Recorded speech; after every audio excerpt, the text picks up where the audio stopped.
The venerable city of Jerusalem lay shrouded in a lingering haze of smoke and the sweet, cloying scent of incense, its ancient stones still radiating the brutal heat of the recent siege that had violently wrenched it from the grasp of its previous masters. It was the scorching summer of 1099, a pivotal moment when the First Crusade had concluded in a complex tapestry woven with threads of both exultant triumph and unspeakable horror. Through the blood-stained thoroughfares, a disparate assembly of devout pilgrims and battle-hardened warriors moved, their hushed prayers creating a solemn counterpoint to the anguished cries of the survivors and the resonant chants of priests who bravely raised their crosses amidst the widespread devastation. Amidst this profound disarray, a revolutionary concept began to germinate, not born of the desire for further conquest, but rather of a profound sense of guardianship.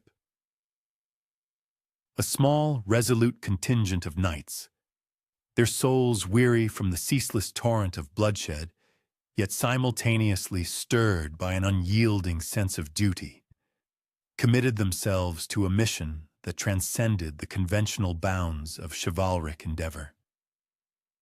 Their lives, they vowed, would be consecrated not to the fleeting glories of earthly kingdoms or the ephemeral power of crowns, but to a sacred, overarching cause, the unwavering protection of the faithful who, despite immense peril, journeyed along the treacherous pathways leading to Jerusalem. These were not majestic kings, nor were they beatified saints.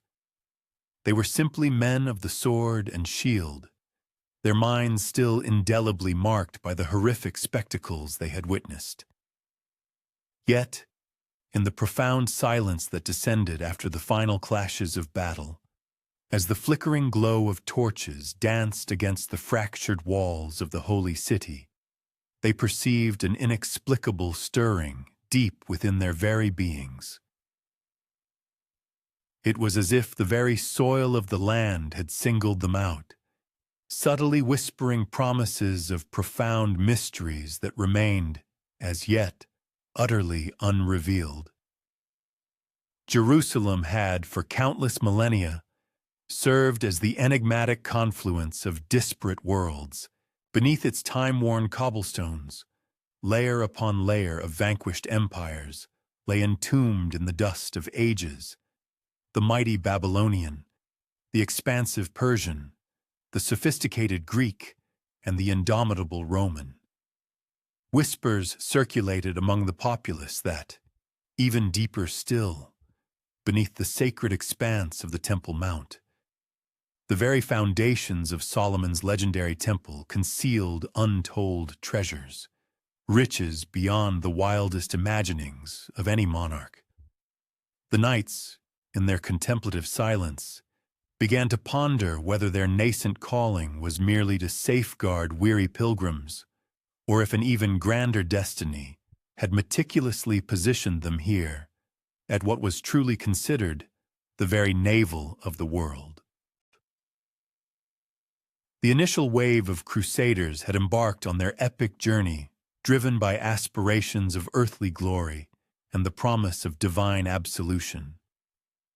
These particular knights, however, sought something far more subtle, more enduring in its essence.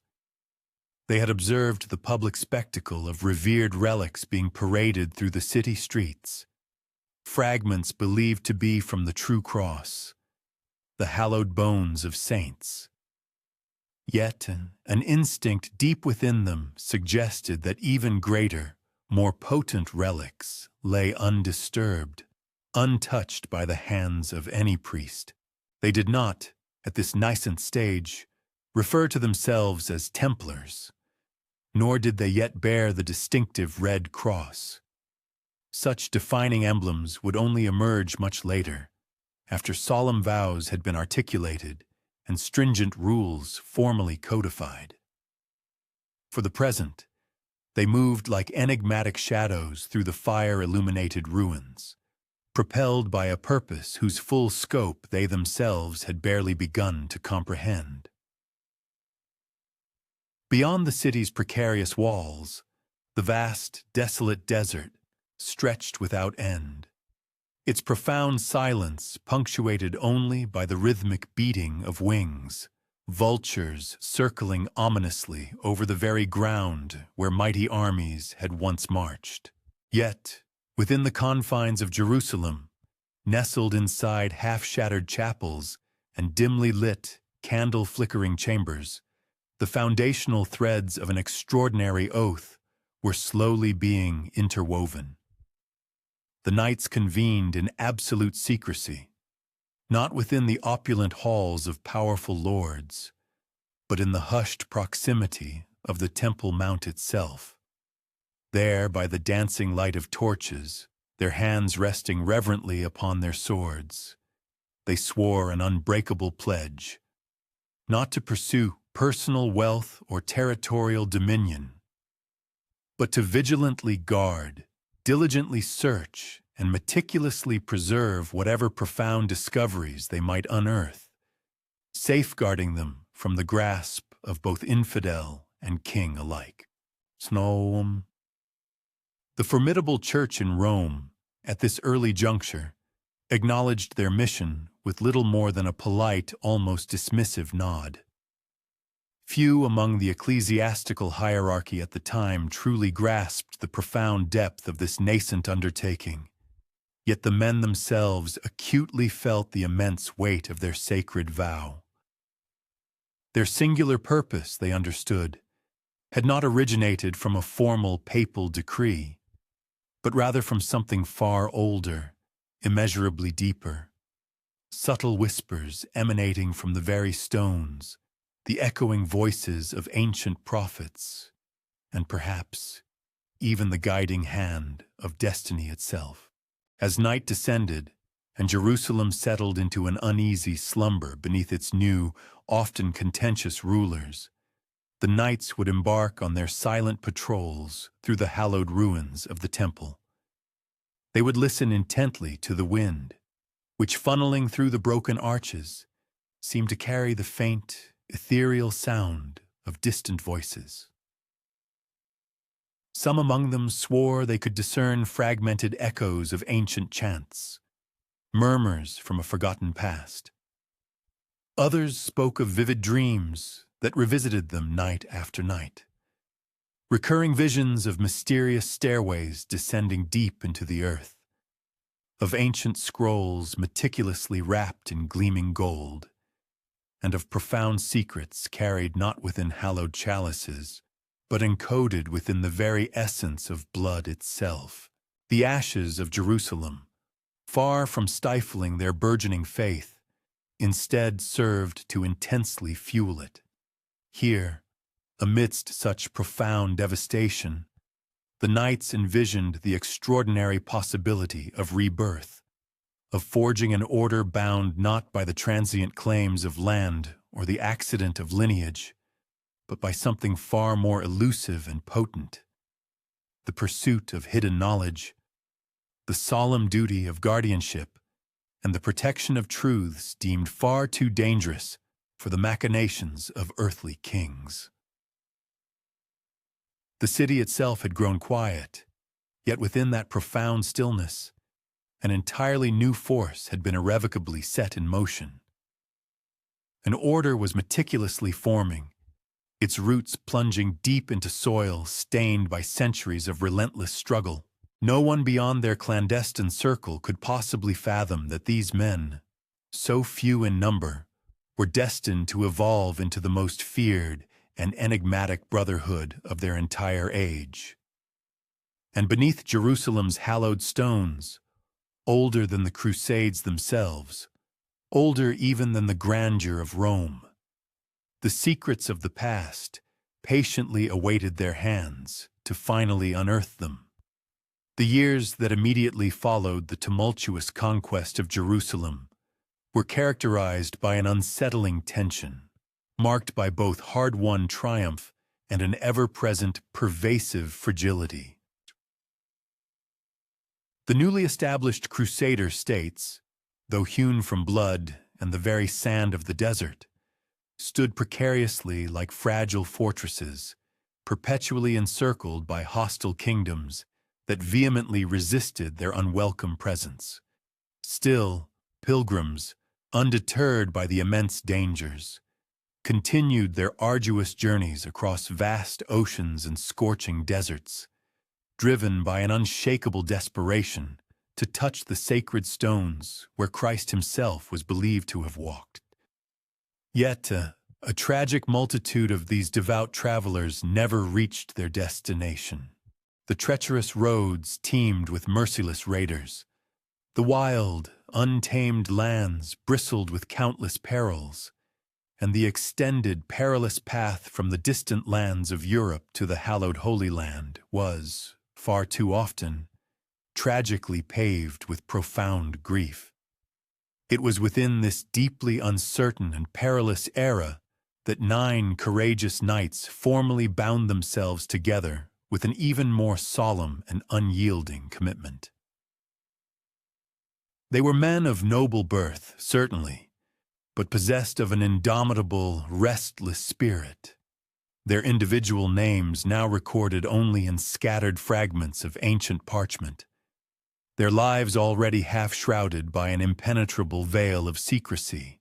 They solemnly vowed to cast aside all earthly riches, to utterly renounce personal ambition, and to embrace a life of stark poverty, a deprivation even more severe than that endured by many monks. Their singular cause was not to conquer new territories or expand existing kingdoms, but to fiercely protect the fragile lifeblood of faith itself, the intrepid pilgrims who dared to undertake the perilous journey. 9 men. Only 9. A number that seemed ludicrously insufficient to secure even a single road, let alone to safeguard a burgeoning empire. And yet, within that seemingly meager number, there resonated a strange, almost mystical completeness. 9 was the revered number of the celestial spheres, the sacred circles of angels, the enigmatic mystic patterns whispered by ancient sages in distant, forgotten lands. To the knights themselves, this profound number inextricably bound them in an unbreakable unity, forming a sacred circle through which no oath, once spoken, could ever be shattered. They sought and obtained the crucial blessing of Baldwin II, the reigning king of Jerusalem, who, recognizing their unique devotion, granted them quarters on the hallowed Temple Mount itself. There, amidst the venerable ruins that had once been the majestic domain of the legendary Solomon and the formidable Herod, these knights began to take root. Their lodgings were remarkably humble, their material means virtually non-existent. They humbly begged for sustenance like mendicants, and when their worn armor began to fray, they meticulously patched it themselves. Later chroniclers would vividly describe them as men of extraordinary austerity, riding not in splendid procession, but often 2 to a single horse, a stark symbol of their collective poverty and shared purpose. Yet their profound poverty was not, in fact, a mark of weakness. Instead, it served as a clever shield and a veil of smoke, subtly concealing a far deeper, more profound purpose. For while the wider world perceived them primarily as stalwart guardians of the perilous roads and unwavering defenders of vulnerable pilgrims, hushed rumors soon began to circulate that their intense gaze was fixed upon something far more enigmatic, something hidden directly beneath their very feet. Within the ancient vaults and the labyrinthine foundations of the temple, they were observed to linger for periods far longer than any mere nightly duty would reasonably require. What, then, were they truly seeking?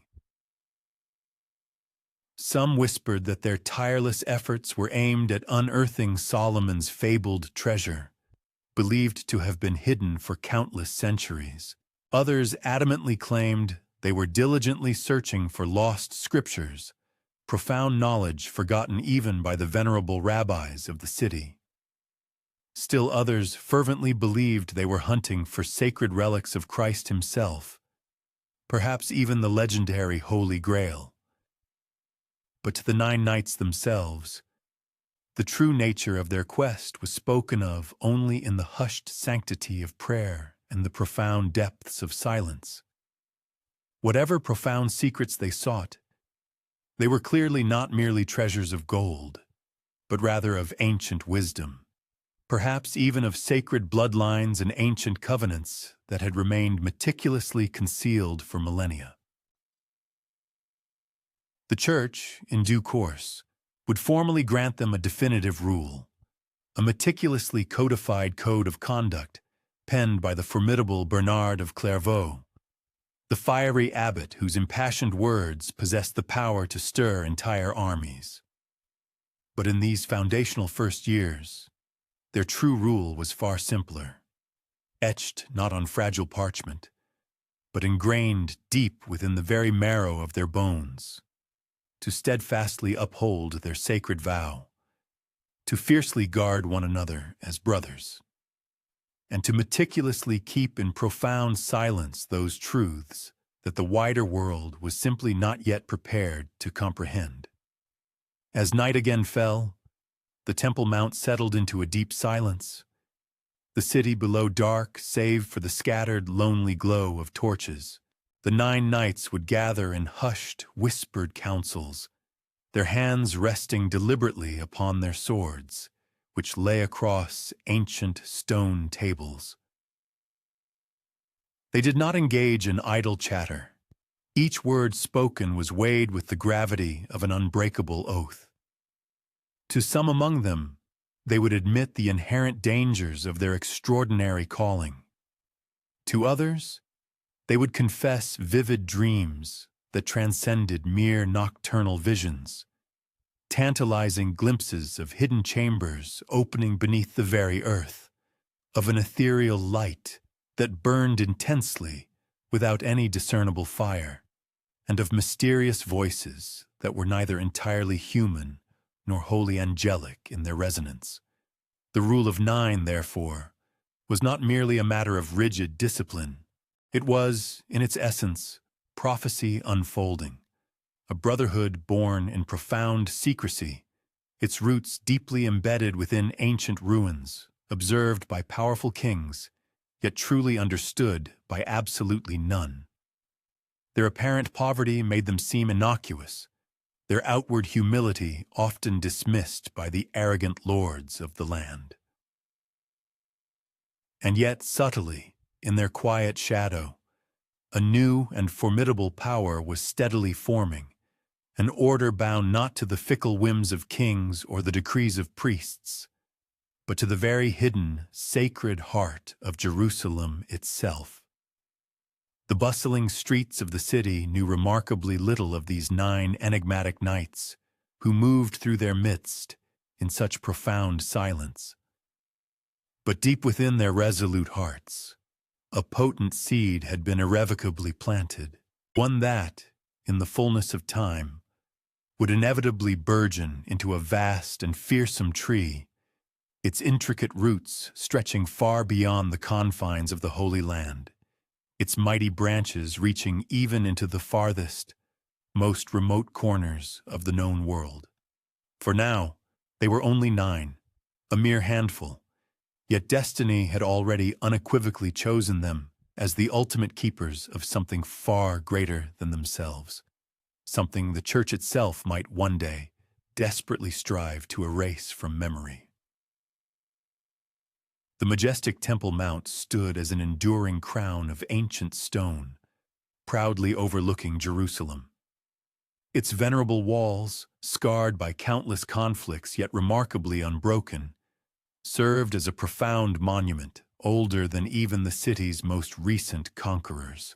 To the throngs of pilgrims, it was unequivocally sacred ground, the very site where Solomon had once raised his magnificent temple. where prophets had eloquently delivered their divine pronouncements, and where Christ himself had walked the earth. Yet, for the 9 valiant knights who had established their dwelling within its venerable shadows, the sacred edifice transcended mere holiness.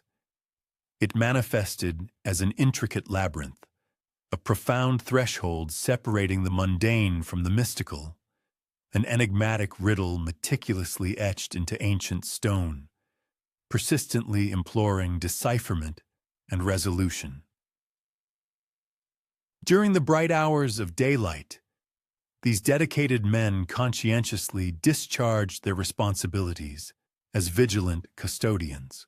They diligently escorted weary travelers along perilous routes, maintained watchful patrols across expansive roadways, and extended solace and safeguarding to the indigent whenever circumstances permitted. However, as twilight descended and the city's vibrant clamor yielded to a profound hush, their methodical footsteps invariably guided them inward, toward a clandestine purpose. Portable lanterns cast an ethereal dancing glow through subterranean passages, where the tread of no ordinary pilgrim ever echoed, stretching elongated, spectral shadows across layers of ancient dust and fragmented masonry. It was within these hidden catacombs, deep beneath the consecrated temple, that their earnest quest truly commenced.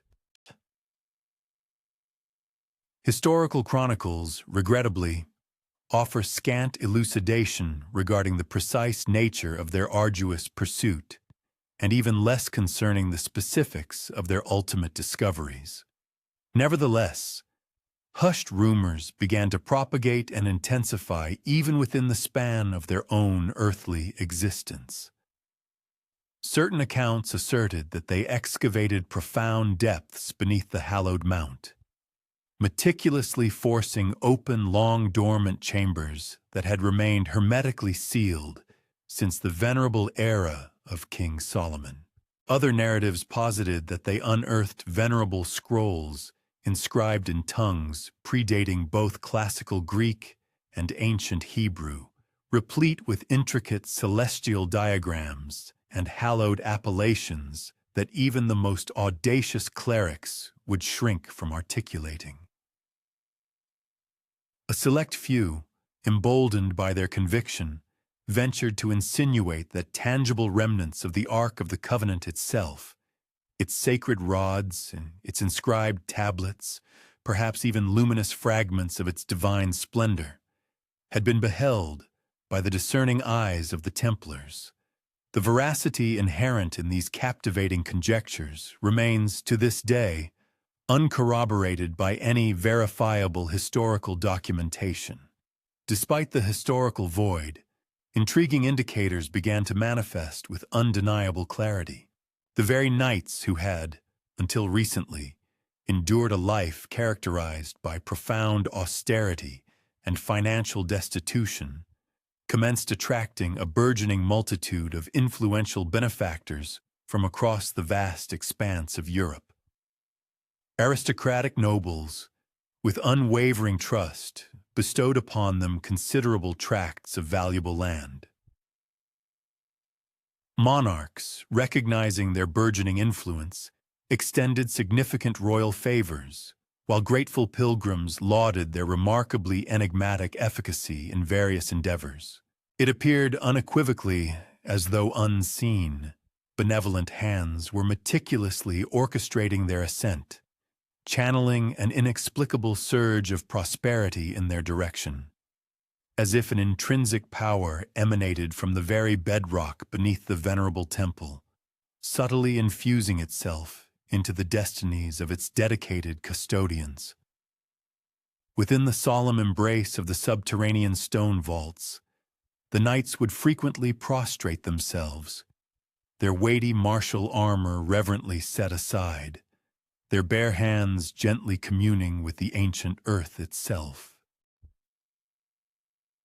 Whispers circulated that their supplications extended beyond the conventional reverence for Christ. reaching instead toward an arcane wisdom of far greater antiquity, to the primordial deity who manifested in fiery displays and thundering pronouncements upon the sacred peak of Sinai, to the recondite mysteries murmured across desolate deserts long before the formidable rise of the Roman Empire.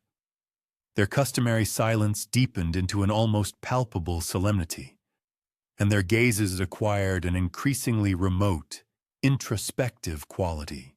Observers who witnessed their return from these clandestine nocturnal vigils unfailingly remarked upon a discernible alteration in their demeanor. They appeared simultaneously more serene, yet imbued with an unshakable resolve, as though they had been privy to a profound, unspoken truth, one too immense and sacred to be articulated verbally. Conceivably, their subterranean explorations led them to ancient scrolls, meticulously concealed by priests who had fled the tumultuous fall of Babylon. It is equally plausible that they unearthed esoteric knowledge, diligently transmitted through generations by the enigmatic Essenes or by the vigilant custodians of long-vanished, forgotten religious fraternities. Furthermore, the possibility exists that they discovered invaluable records whose intricate symbols and texts pointed unequivocally eastward toward exotic lands of shimmering silk and aromatic spices, wherein profound, primeval wisdom persisted, entirely beyond the pervasive influence and dogmatic reach of the Western Church.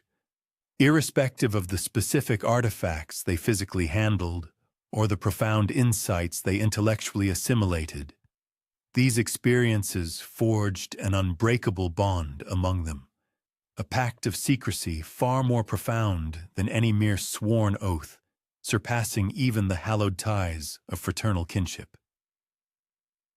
Indeed, the very structure of the venerable temple appeared to possess an animating spirit, breathing an ethereal aura around its inhabitants. Its ancient stones were reputed to emit a resonant, almost melodic hum when gently struck, while its concealed chambers seemed to subtly reconfigure themselves, much like ephemeral echoes reverberating within a dreamscape.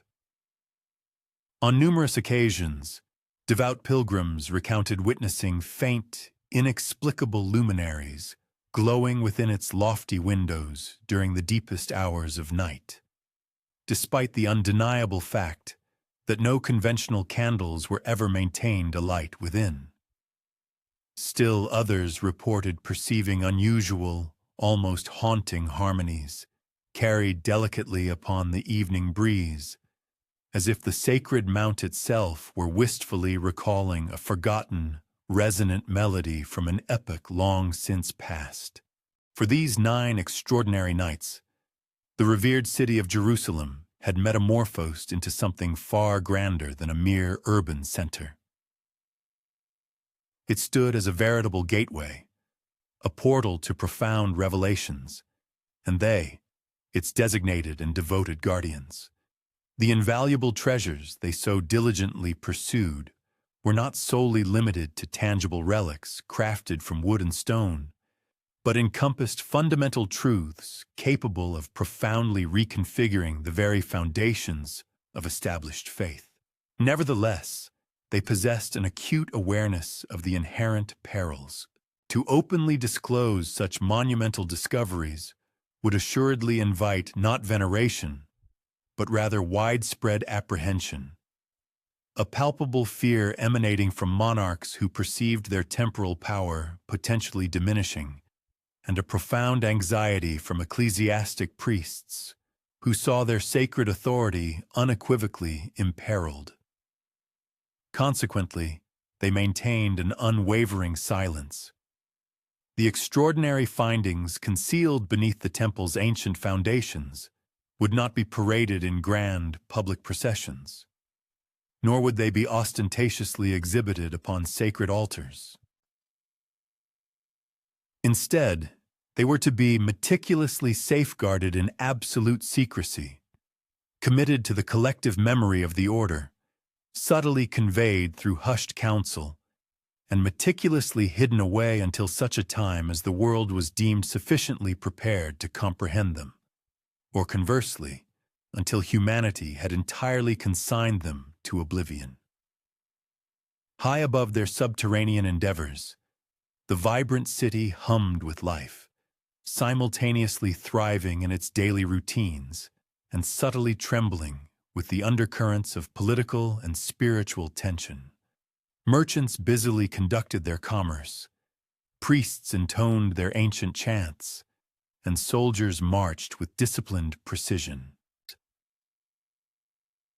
Yet far beneath this bustling surface, nestled within the profound stillness of earth and ancient stone, the 9 knights meticulously unearthed disparate fragments of an eternal truth, an essence so potent it was destined to irrevocably shape the very destiny of their nascent order, and perpetually vex the established church for countless centuries. The profound secrets harbored within the temple's depths were not the exclusive preserve of a single religious doctrine or a solitary nation. Rather, they pertained to the entirety of the world, accessible to all intrepid souls who possessed the courage to genuinely seek them.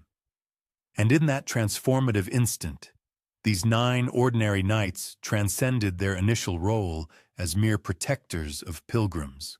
They ascended to the exalted status of keepers of profound, ancient mysteries.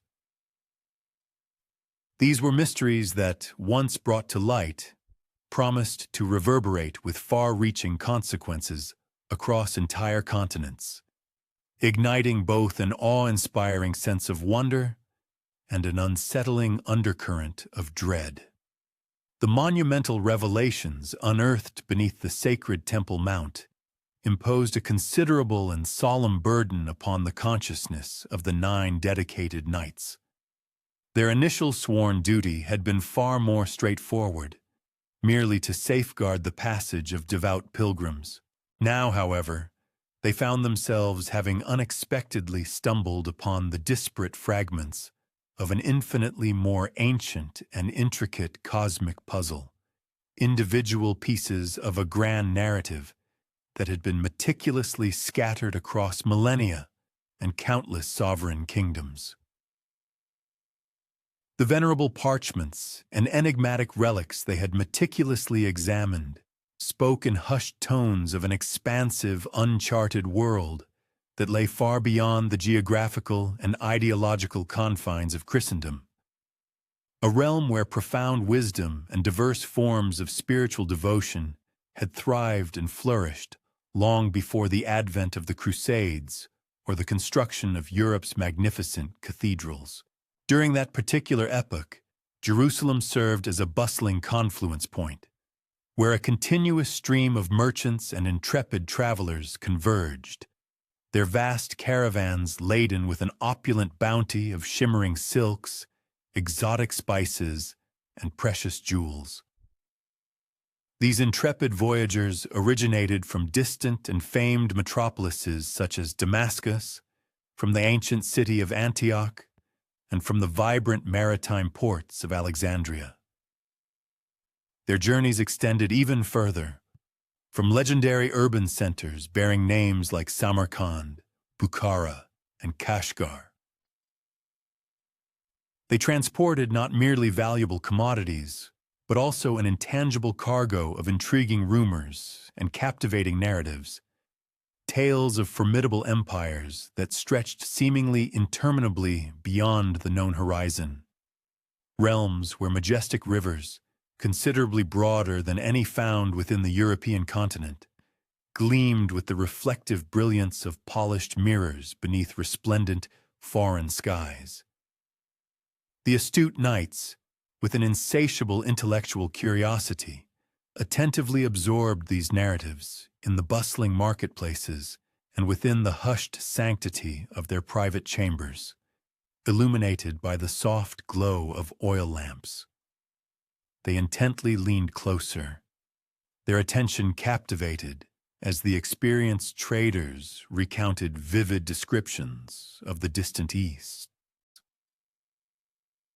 They learned of sprawling kingdoms where venerable Buddhist monks diligently safeguarded sacred scrolls predating the very foundation of Rome, where erudite Persian astronomers meticulously mapped celestial bodies with an astonishing precision utterly unfamiliar to their Western priestly counterparts, and where skilled healers artfully blended potent herbs into sophisticated medicines capable of assuaging virulent fevers and remarkably prolonging human existence. Their ears caught descriptions of magnificent cities within the fabled land of Cathay, where imperial palaces gleamed resplendently, adorned with intricate dragons meticulously carved from precious jade, and where ancient rituals inextricably bound the emperor to the cosmic heavens, in ceremonial practices far more ancient than those attributed to King Solomon. And subtly interwoven throughout these captivating tales were peculiar reverberations, enigmatic symbols, cryptic words, and profound prophecies that appeared to uncannily echo the very fragments they themselves had unearthed beneath the hallowed temple.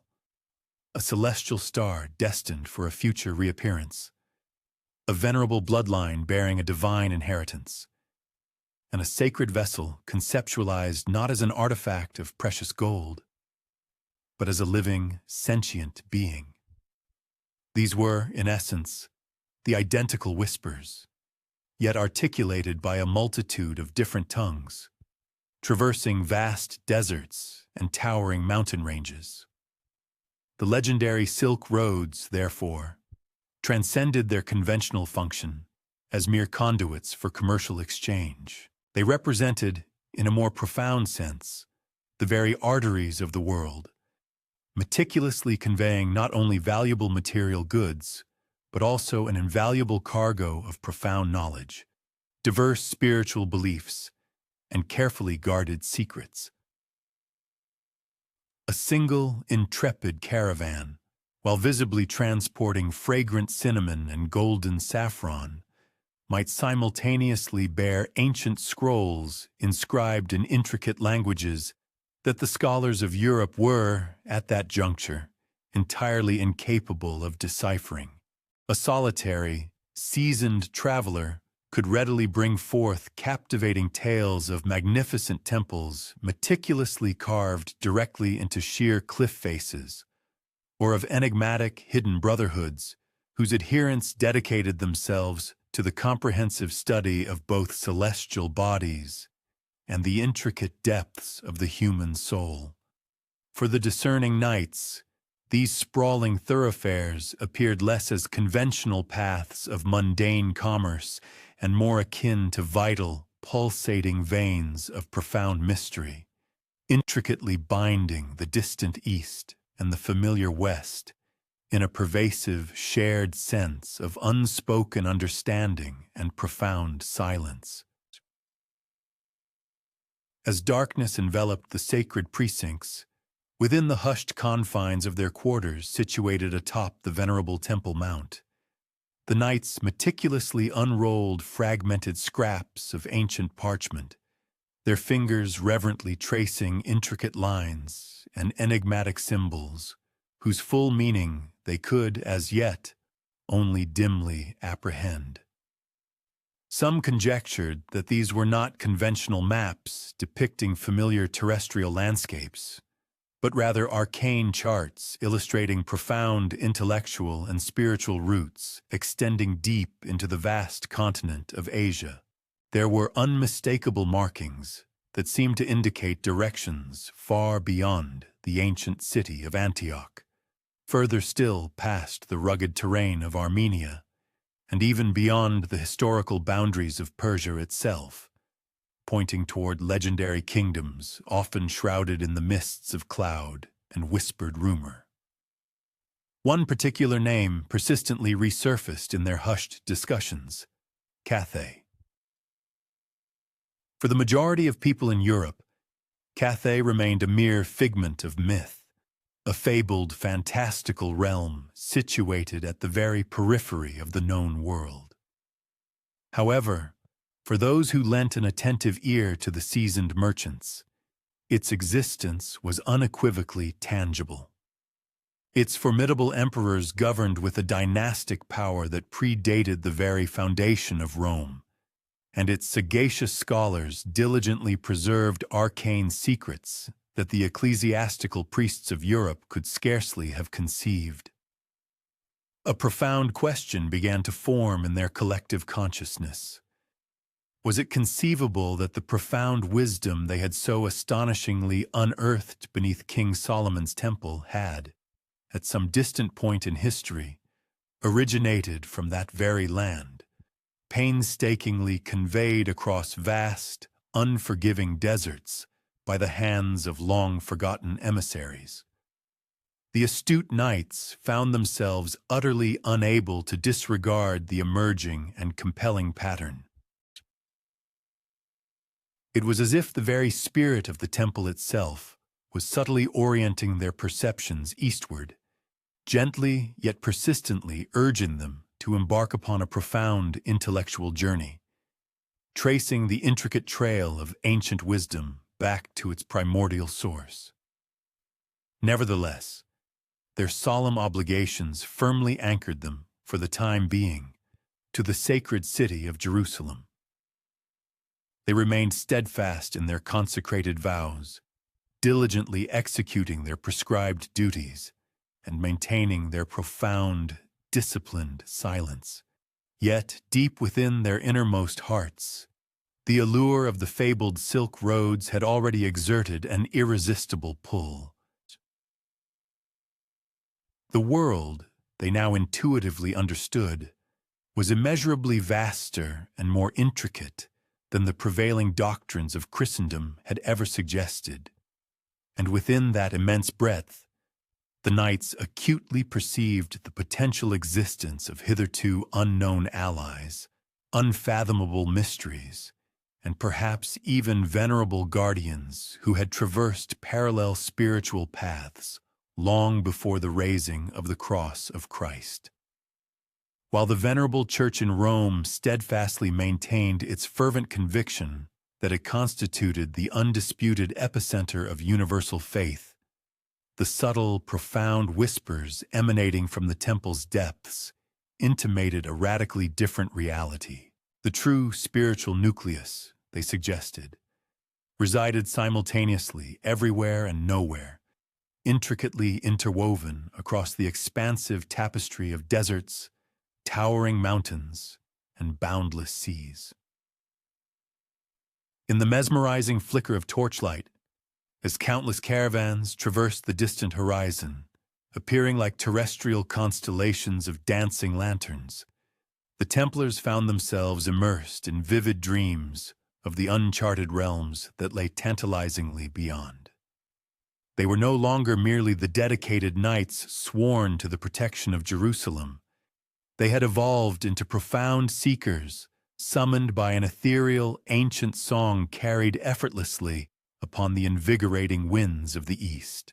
And although their formidable armor felt ponderous upon their shoulders, and their sacred vows weighed even more heavily upon their souls, an undeniable yearning stirred within them, an irresistible impulse to pursue that enigmatic melody, even if it meant venturing far beyond the established boundaries of Christendom, past the charted limits of any known maps, and definitively beyond the authoritative reach of Rome itself.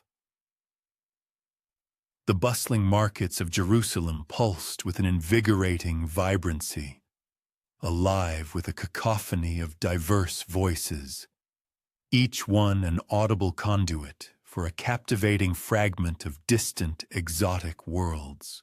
Aromatic spices, meticulously arranged in resplendent golden heaps, released their intoxicating perfumes. Cinnamon, cardamom, pungent pepper, and precious saffron, their fragrant essences gracefully curling through the labyrinthine, narrow streets. Luxurious silk fabrics shimmered iridescently under the brilliant sunlight, dyed in a breathtaking spectrum of hues utterly unparalleled and unseen across the European continent. Gleaming ivory rested alongside the vibrant blues of turquoise and lapis lazuli, complemented by mysterious, unfamiliar stones rumored to possess potent powers of healing. Yet it was not merely the tangible, exquisite wares themselves that captivated the discerning attention of the knights. It was, more profoundly, the compelling narratives that journeyed alongside these goods, the hushed whispers borne upon the traversing caravans, functioning as a veritable invisible cargo of profound global insights.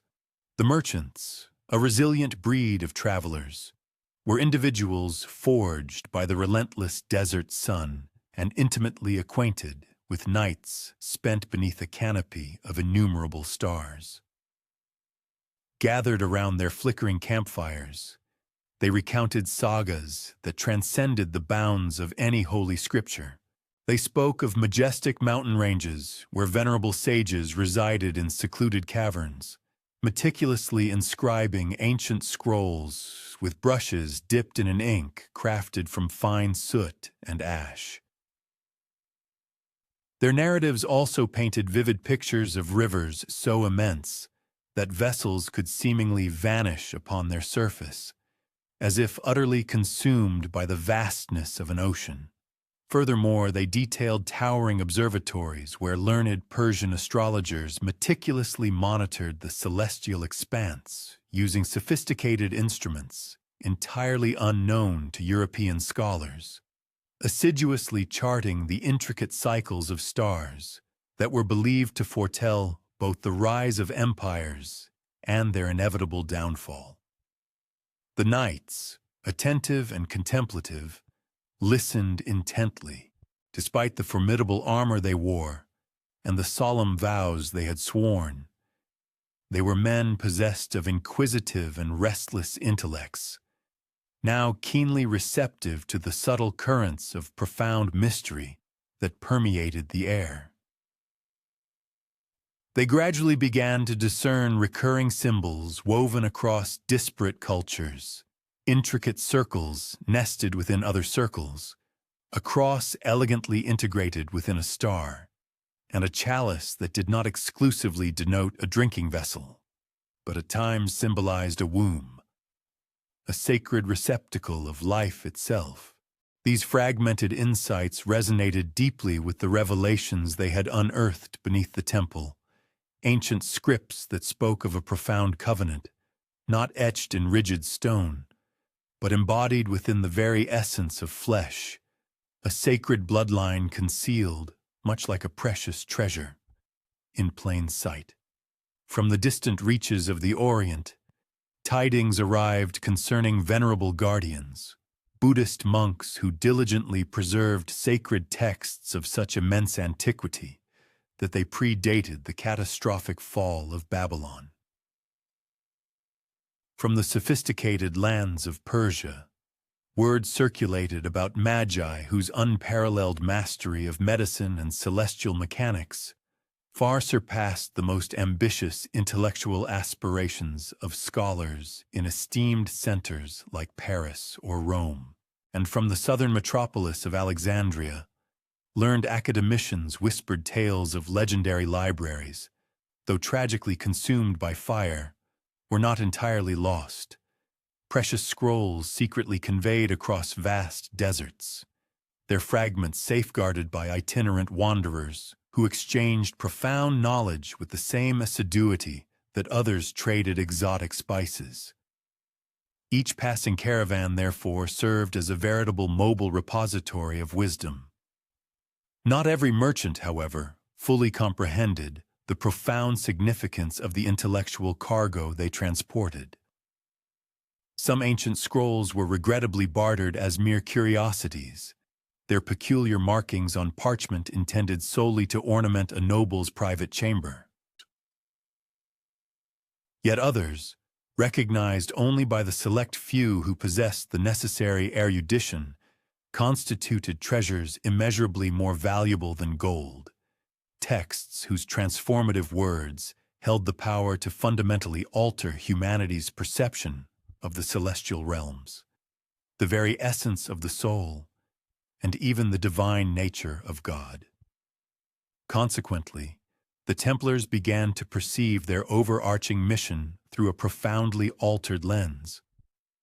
To vigilantly safeguard pilgrims on their arduous journeys was undeniably a noble endeavor. To valiantly fight for the sacred city of Jerusalem was unquestionably a holy calling. But to diligently gather and meticulously protect this profound ancient knowledge, that they realized, was a pursuit of eternal consequence.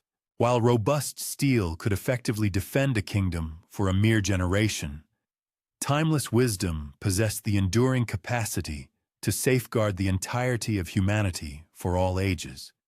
Nevertheless, they remained acutely aware of the inherent perils. Earthly kings perpetually coveted immense wealth, and powerful popes relentlessly pursued ecclesiastical authority. Both, they understood, would inevitably perceive such unconventional knowledge as an existential threat if it dared to challenge their established dominion. To prematurely disclose too much of what they discovered was to unequivocally invite catastrophic destruction. Thus, the knights learned to navigate their path with utmost discretion, gathering what was cautiously offered, meticulously recalling what was softly whispered, and preserving these profound truths within their memories with a reverence as meticulous as that afforded to sacred relics. Occasionally, when the city of Jerusalem lay hushed in slumber, they would discreetly join the merchants by their crackling fires just beyond the city walls. The stars, a dazzling tapestry, spread across the desert sky like an ancient scripture meticulously inscribed in incandescent light. The traders, with knowing fingers, traced the constellations, bestowing upon them names not derived from Greek or Arab traditions, but from systems of nomenclature even more primordial. The knights listened intently, the gentle crackle of the fire harmonizing with the soft, pervasive hush of the desert sands. They experienced a profound sensation, as if the very cosmos itself were communicating through these seasoned wanderers, each recounted story a resonant verse within a magnificent, overarching hymn. However, not every caravan conveyed profound wisdom. Some, instead, bore ominous tidings of fear, disquieting rumors of formidable armies mobilizing in the east, of burgeoning empires expanding with terrifying ferocity, and of swift riders who traversed the land with a speed that surpassed even the wind itself. The knights meticulously evaluated these unsettling tales with an abundance of caution. Yet, even amidst the looming threat of widespread conquest, they consistently discerned the same enduring refrain. That profound knowledge, though often concealed, invariably survived, meticulously carried by those who steadfastly journeyed along the ancient trade routes. Jerusalem, in their evolving perception, was no longer merely a fortified city. It had transformed into a pivotal crossroads, a vibrant, beating heart where the diverse veins of the entire world converged. And within that pulsating core, they, the dedicated guardians of the temple, had been strategically positioned like vigilant watchmen at the very threshold of something immeasurably vast and significant. What these caravans transported was far more substantial than mere commercial goods. It was the collective memory of humanity itself, meticulously stretched across boundless deserts, towering mountains, and expansive seas. And the knights, initially a modest company of only 9, now perceived themselves as the inheritors of a profound responsibility, one far exceeding any earthly crown could confer: to protect not merely the physical body of the pilgrim, but the very soul of the world's forgotten wisdom. When the 9 knights first ventured beyond the formidable walls of Jerusalem, their journey was not solely undertaken with the might of the sword.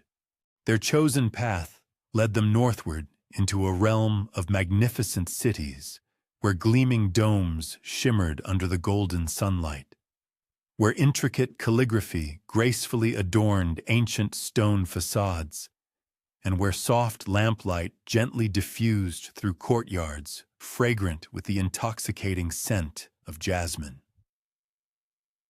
Among these splendid urban centers, Damascus stood as a veritable jewel, a city of immense antiquity even then, predating Rome itself, its winding streets a complex labyrinth of bustling markets and serene gardens, its inhabitants the proud inheritors of 1,000 rich traditions.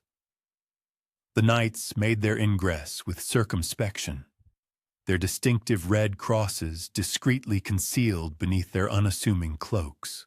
For in this foreign domain, they were not perceived as conquerors, but rather as tentative guests, enigmatic strangers navigating a world that simultaneously opposed and subtly mirrored their own. Yet Damascus, renowned for its cosmopolitan nature, extended a welcoming embrace to traders of every conceivable tongue, thereby allowing the knights to seamlessly blend into the vibrant milieu, moving as quiet, discerning observers amidst the bustling throng. By day, they traversed the vibrant souks, where countless stalls overflowed with gleaming brass lamps, intricately woven carpets, and precious jars of saffron. They listened to merchants melodically reciting verses of poetry as they engaged in animated bartering, each poetic line seemingly a charm intended to entice good fortune. They observed majestic fountains gracefully spilling water into elegantly tiled pools and quiet courtyards, where esteemed scholars routinely convened to engage in profound debates concerning the cosmos. By night, the city underwent a dramatic metamorphosis.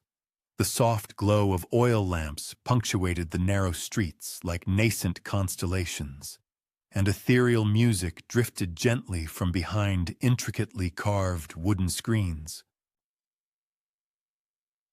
It was during these hours of deepening shadow that the knights ultimately discovered what they had so assiduously sought: profound conversations with erudite men of learning, mystics whose profound insights, though often veiled in metaphor, were nevertheless deeply impactful.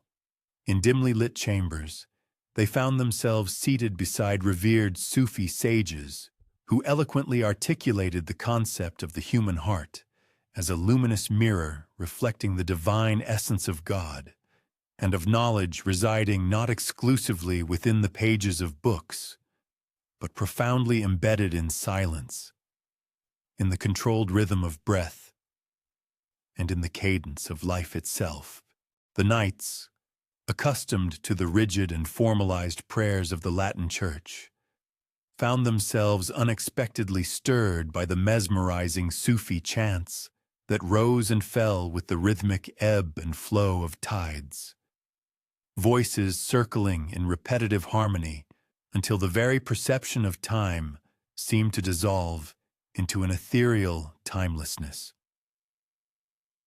There were exchanges, not of precious coin, but of profound symbols. The knights carefully traced the form of their revered cross upon parchment, while the mystics responded with intricate spirals, celestial stars, and the sacred word, Allah, rendered in elegant, flowing Arabic script. Gradually, discernible patterns began to emerge: the familiar cross contained within a perfect circle, the revered chalice mirrored by the graceful crescent, all revealing the same eternal truths elegantly clothed in diverse cultural forms. It was as though the two distinct faiths, tragically divided by centuries of warfare, were now softly whispering to one another in the universal language of geometry and celestial light. Among the company of knights, some maintained a cautious distance, harboring anxieties of potential heresy. Others, however, found themselves drawn ever deeper into the spiritual vortex, lingering with the mystics long into the profound stillness of the night. They painstakingly acquired fragments of the Arabic language, sufficient to comprehend verses of the Quran, enough to grasp the profound realization that the God they fervently prayed to was not entirely foreign to the divine being invoked within the hallowed walls of the mosques. A select few even ventured to secretly attempt Sufi practices, engaging in silent meditations and rhythmic prayers that accelerated their breath until their physical bodies seemed to dissipate, leaving only pure spirit remaining. Rumors began to circulate throughout Damascus concerning these enigmatic foreigners who sought not slaves or weapons, but rather profound wisdom. Some speculated that they pursued the lost words of Hermes, meticulously preserved within ancient Arabic texts. Others whispered that their true desire was to acquire the teachings of esteemed scholars, such as Al-Farabi, Avicenna, or Al-Hazen, men whose groundbreaking works seamlessly blended philosophy, medicine, and mathematics in ways entirely unknown to the intellectual centers of Europe. Regardless of their ultimate intent, the knights meticulously transported fragments of their accumulated knowledge back to Jerusalem, preserving them with the same meticulous care afforded to sacred relics. Yet, not all their encounters unfolded peacefully. There were moments when the very presence of the knights inadvertently aroused suspicion. A carelessly spoken phrase in Latin, uttered too loudly, or a fleeting glimpse of a cross beneath a hastily adjusted cloak, would invariably draw danger perilously close. On 2 separate occasions, they found themselves pursued through shadowed alleys by men brandishing blades. Once, they narrowly escaped by discreetly slipping into a mosque, removing their boots in deference, bowing low in prayer, and allowing the rhythmic cadence of the congregational prayers to effectively disguise their presence. That very night, one knight confided in another, whispering that in the profound silence of his prostration, he had perceived no enemy's presence, only the ubiquitous presence of God. Damascus indelibly etched itself upon their very souls. They returned to Jerusalem, bearing far more than mere silk and exotic spices. They carried within them verses of poignant poetry, intricate diagrams of the stars, invaluable fragments of medical knowledge, and the nascent whispers of a spiritual path where the disciplined warrior and the contemplative mystic might, in harmony, walk side by side. They had initially embarked upon their mission as dedicated guardians of pilgrims. Yet, through their experiences in Damascus, they had themselves transformed into pilgrims, not traversing physical deserts, but rather navigating the profound and intricate landscapes of the human spirit. As they rode back through the vast desert toward Jerusalem, the stars above them appeared sharper, more intensely brilliant. Perhaps this was merely an effect of the crisp desert air, or perhaps, having attentively listened to the profound insights of the mystics in Damascus, the knights now perceived the heavens with transformed eyes, eyes now capable of recognizing intricate patterns previously obscured. And so, the collective silence among the 9 deepened considerably. Their unsuspecting brothers in Europe would never fully comprehend all that had transpired within those secluded courtyards and hushed chambers. The established church, would never hear the profound words softly whispered in the intimate Sufi circles. But deep within the hearts of the knights, the essence of Damascus lingered. A secret city, a hidden teacher, a potent reminder that profound truth assumed many diverse names. Beyond Damascus, far beyond the expansive deserts and formidable mountains of Persia, lay a mythical land spoken of only in tantalizing fragments. A kingdom so immensely distant that even the most comprehensive maps of Christendom left its vast territories entirely blank. Its name, meticulously carried across continents by intrepid traders and tireless wanderers, was Cathay. To many in Europe, it remained nothing more than a captivating fable, a land of unimaginable wealth and unattainable splendor. But to the knights, already acutely attuned to the subtle whispers of hidden wisdom, Cathay transcended mere rumor. It was, to their evolving perception, a luminous beacon of profound enlightenment. The narratives arrived with the traversing caravans, recounted in hushed tones over steaming goblets of spiced wine or beneath the vast, star-dusted canvases of countless caravanserais. These intrepid voyagers spoke of monumental walled cities, their sheer scale eclipsing even the grandeur of Jerusalem, with colossal gates intricately carved with the forms of dragons and palatial structures that gleamed with the ethereal shimmer of jade and the opulent gleam of gold. They recounted tales of a formidable emperor whose dominion was not merely asserted through military might, but legitimized by the profound mandate of heaven itself, a sacred covenant between the earthly realm and the celestial spheres, universally acknowledged by both the priestly class and the common populace. Yet, it was neither the boundless riches nor the sprawling imperial reach that most profoundly stirred the hearts of the knights. Rather, it was the potent resonance of the symbols. Merchants, with their varied wares and even more varied stories, meticulously described dragons not as fearsome, malevolent beasts, but as venerable guardians, noble protectors of an intricate divine order. They spoke of exquisite jade discs, meticulously inscribed with patterns believed to echo the very fabric of heaven, and of ancient sacred scrolls that articulated a profound philosophy of harmony between seemingly opposing forces.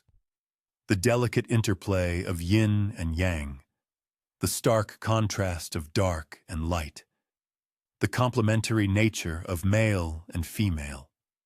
These profound symbolic echoes resonated with unnerving precision with the cryptic fragments unearthed deep beneath the Temple Mount itself, tantalizing indications of duality, of sacred vessels, of clandestine unions that promised a divine inheritance. The audacious notion that Cathay, this distant land, might safeguard a wisdom predating the very Gospels, a wisdom that articulated these identical mysteries, albeit in a different linguistic idiom, embedded itself with potent force within the very souls of the knights. A profound query began to ripple through their contemplative minds. Could it be that truth was not exclusively confined within the hallowed precincts of Jerusalem? Was it conceivable that the illuminating radiance of God had been entrusted to a multitude of peoples, scattered like incandescent embers across the vast expanse of the earth? The narratives painted vivid pictures of libraries so immense as to defy imagination, where erudite scholars delved into not only sacred scripture, but also the intricate disciplines of mathematics, the celestial mechanics of astronomy, the healing arts of medicine, and the expressive forms of art, perceiving them all as a single, intricately woven tapestry of knowledge. They recounted marvels such as compasses that unerringly guided seafaring vessels far beyond the reassuring sight of land, mysterious powders capable of summoning devastating fire, and elaborate canal systems where boats glided with the effortless grace of carriages traversing terrestrial roads. Each recounted anecdote, though imbued with the fantastical aura of myth, contained just enough glittering shards of verifiable truth to compel the knights into a thoughtful, lingering pause.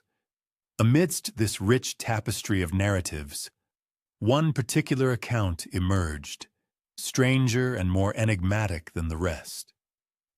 The assertion that within Cathay there existed men who had journeyed from distant, unfamiliar lands many centuries prior, foreign priests adorned with peculiar symbols, who were nevertheless welcomed into the imperial courts as esteemed custodians of arcane knowledge. No one possessed definitive information regarding their origins or their provenance. However, the precise description, men with pale complexions, adorned with flowing beards, and bearing distinctive marks of the cross, engendered a palpable sense of unease and profound contemplation among the knights. Could it genuinely be that others, long before their own clandestine pursuits, had trodden the very same hidden path they now meticulously followed?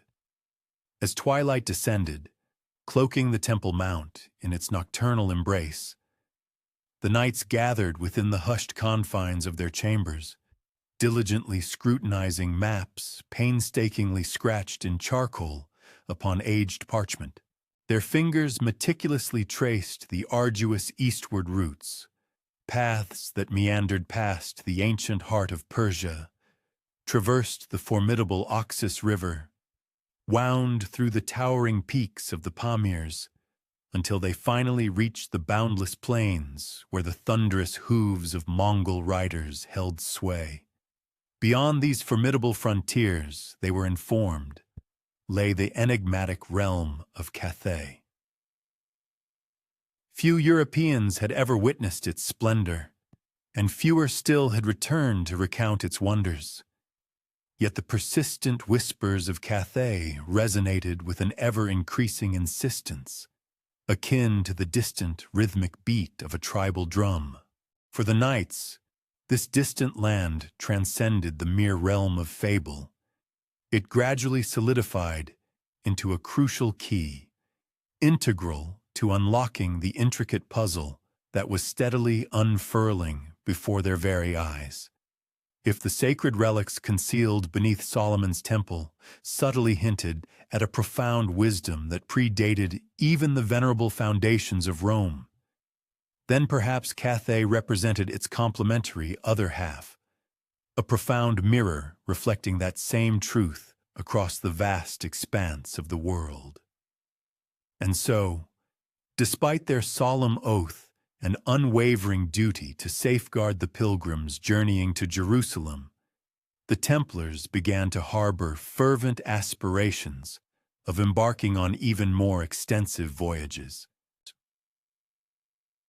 Their sacred vow, once solely dedicated to the defense of the faithful, now expanded significantly. It transformed into an imperative to actively seek out the concealed faiths of all lands, to meticulously gather the disparate fragments of a universal truth too immense and multifaceted to be contained within the confines of any single ecclesiastical institution. The caravans continued their ceaseless journey, diligently transporting shimmering silk and exotic spices westward, while simultaneously carrying gleaming silver and fine wool eastward. Yet, in the lingering dust they stirred, and the enthralling stories they exchanged, they conveyed something far more profound. The enduring memory of Cathay, a tantalizing whisper of a kingdom that potentially harbored answers the Church had either long since consigned to oblivion, or perhaps had never truly desired to comprehend. For within Cathay, so the intricate narratives claimed, the very heavens themselves had been meticulously charted, and the noble lineage of emperors was purportedly imbued with a distinct divine favor. Was this so fundamentally different from the cryptic whispers that emanated from beneath the temple's ancient foundations? Was the legendary Grail itself not merely another appellation for the same profound, eternal mystery? The knights, in their earnest quest, possessed no definitive answers, yet the question persistently lingered within their hearts, akin to an inextinguishable flame.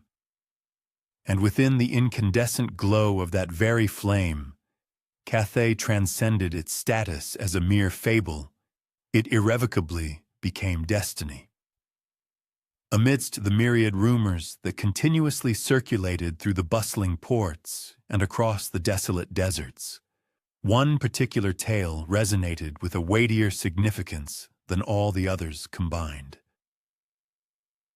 It was a narrative that inextricably intertwined hope with illusion and profound faith with fantastical fable. This was the captivating story of Prester John, the enigmatic Christian king, whose vast empire was reputedly situated somewhere in the distant reaches of the East. To the venerable priests ensconced in Rome, his existence represented a beacon of promise. To the calculating monarchs of Europe, he appeared as a formidable potential ally. But to the Templars, who listened with a discernment far exceeding most, his legendary persona presented an intricate riddle, demanding meticulous deciphering. Prester John was invariably depicted as a sovereign of utterly impossible power, commanding formidable armies comprising countless men, majestic elephants clad in shimmering gold armor, and possessing territories traversed by rivers that flowed not with water, but with precious jewels. His realm was said to be an earthly paradise, a veritable Eden where absolute justice prevailed, and no individual ever suffered the indignity of hunger. Most significantly, he was consistently described as a devout Christian, though the specific denomination of his faith remained a subject of intense, unresolved debate. Some proponents claimed he was a Nestorian, tracing his spiritual lineage back to churches that had been excommunicated and exiled by Rome.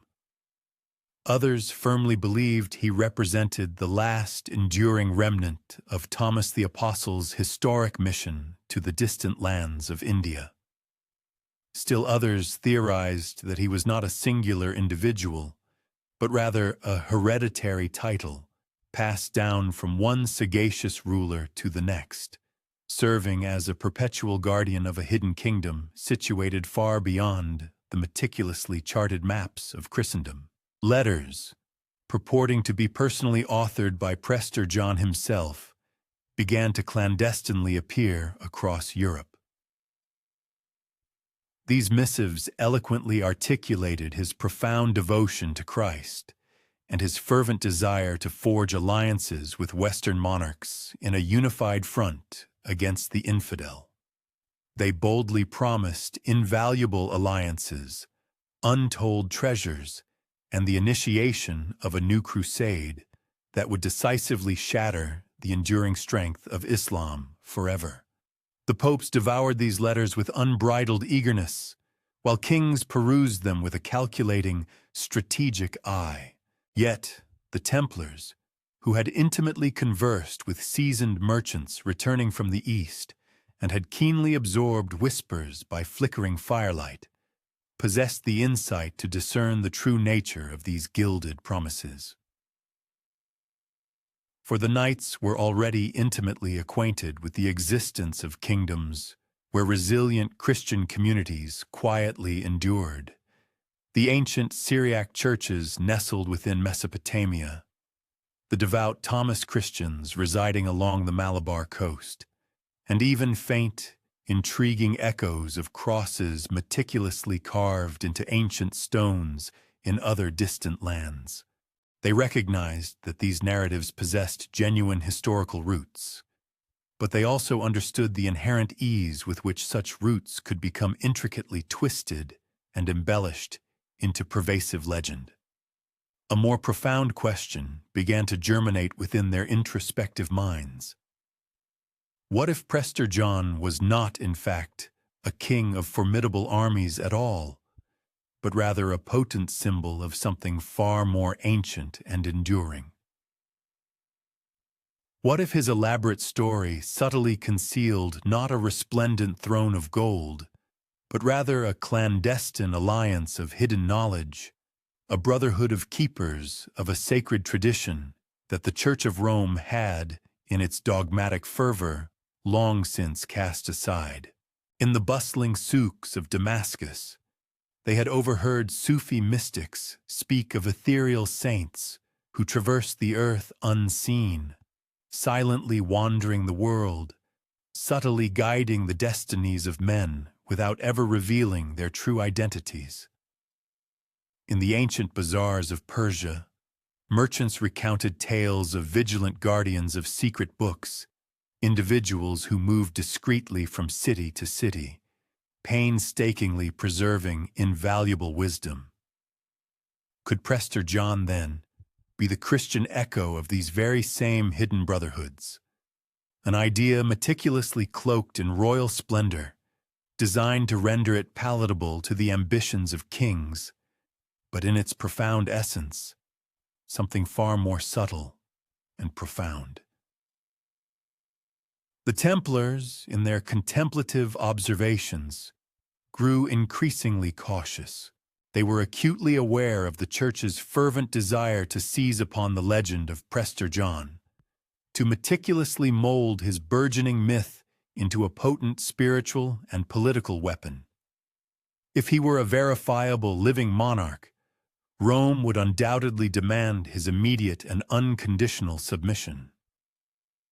If he were merely a pervasive myth, Rome would nonetheless exploit his revered name to galvanize and rally new crusades. But the knights, bound by the solemnity of their silent quest, pondered whether the captivating story of Prester John concealed a profound truth that Rome would far rather not confront, that the transformative message of Christ had not culminated at the geographical borders of Europe, nor even within the sacred confines of Jerusalem, but had instead journeyed relentlessly eastward, becoming deeply absorbed into diverse cultures that worshipped in other tongues, adhered to other sacred rites, and navigated their spiritual paths under stars meticulously mapped differently. In the quiet solitude of the night, the Templars conjured vivid images of Prester John, not as a majestic king regally seated upon a jeweled throne, but rather as an enigmatic guardian shrouded in profound shadows, diligently preserving ancient scrolls and sacred relics far beyond the grasping reach of Rome. Perhaps he was not a singular individual at all, but rather a venerable lineage, a continuous chain of devoted keepers stretching across countless centuries. Perhaps his kingdom was not defined by territorial boundaries, but rather by the enduring power of memory, a clandestine brotherhood subtly scattered across the vast continent of Asia, patiently awaiting the opportune moment when their profound secret must ultimately be unveiled to the world. For the knights, the ethereal shadow of Prester John gradually became less a bright promise of vast armies and more a profound, persistent reminder. Somewhere beyond the scorching deserts and the formidable mountains lay forgotten Christians, overlooked and unacknowledged by Rome, perhaps even in a silent alliance with a wisdom that predated Christendom itself. And if this profound supposition were true, then the Templars' sacred mission was not merely to protect devout pilgrims, nor even solely to uncover cryptic relics beneath the ancient temple, but rather to diligently seek the greater whole, the scattered, fragmented body of a universal truth, meticulously preserved in disparate pieces across the entire face of the earth.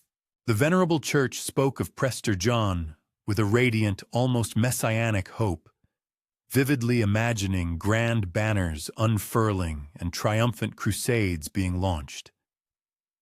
But in the solemn silence of their clandestine councils, the Templars whispered of him in a fundamentally different manner. He was not a distant king to be imperiously summoned. He was, instead, a profound cipher to be meticulously understood, an enigmatic shadow perpetually pointing eastward toward secrets that Rome could never truly claim, yet could also never entirely erase. And though no knight had as yet physically ridden to such distant reaches, the conceptual road to Prester John had already begun to intricately wind its way through their most profound dreams. The arduous road leading eastward inexorably led the Templars into ancient lands where magnificent empires had soared to their zenith only to crumble into the dust of forgotten history, where the sacred Zoroastrian fires still burned with an unwavering intensity, silently tended by devoted priests who steadfastly claimed their hallowed light had never been extinguished since the very dawn of time. Persia, in this context, emerged as a veritable land of crossroads, a dynamic nexus where caravans diligently transported precious silks, exotic spices, and closely guarded secrets. To the majority of crusaders, it was merely hostile territory inhabited by enemies, but to the discerning Templars, it represented a profound threshold, a gateway to deeper understanding. Within the tranquil oasis towns, they intently listened to the subtle whispers of profound dualities, the interplay of light and darkness, the stark contrast of truth and insidious lie, a cosmic struggle that seemed to stretch without end.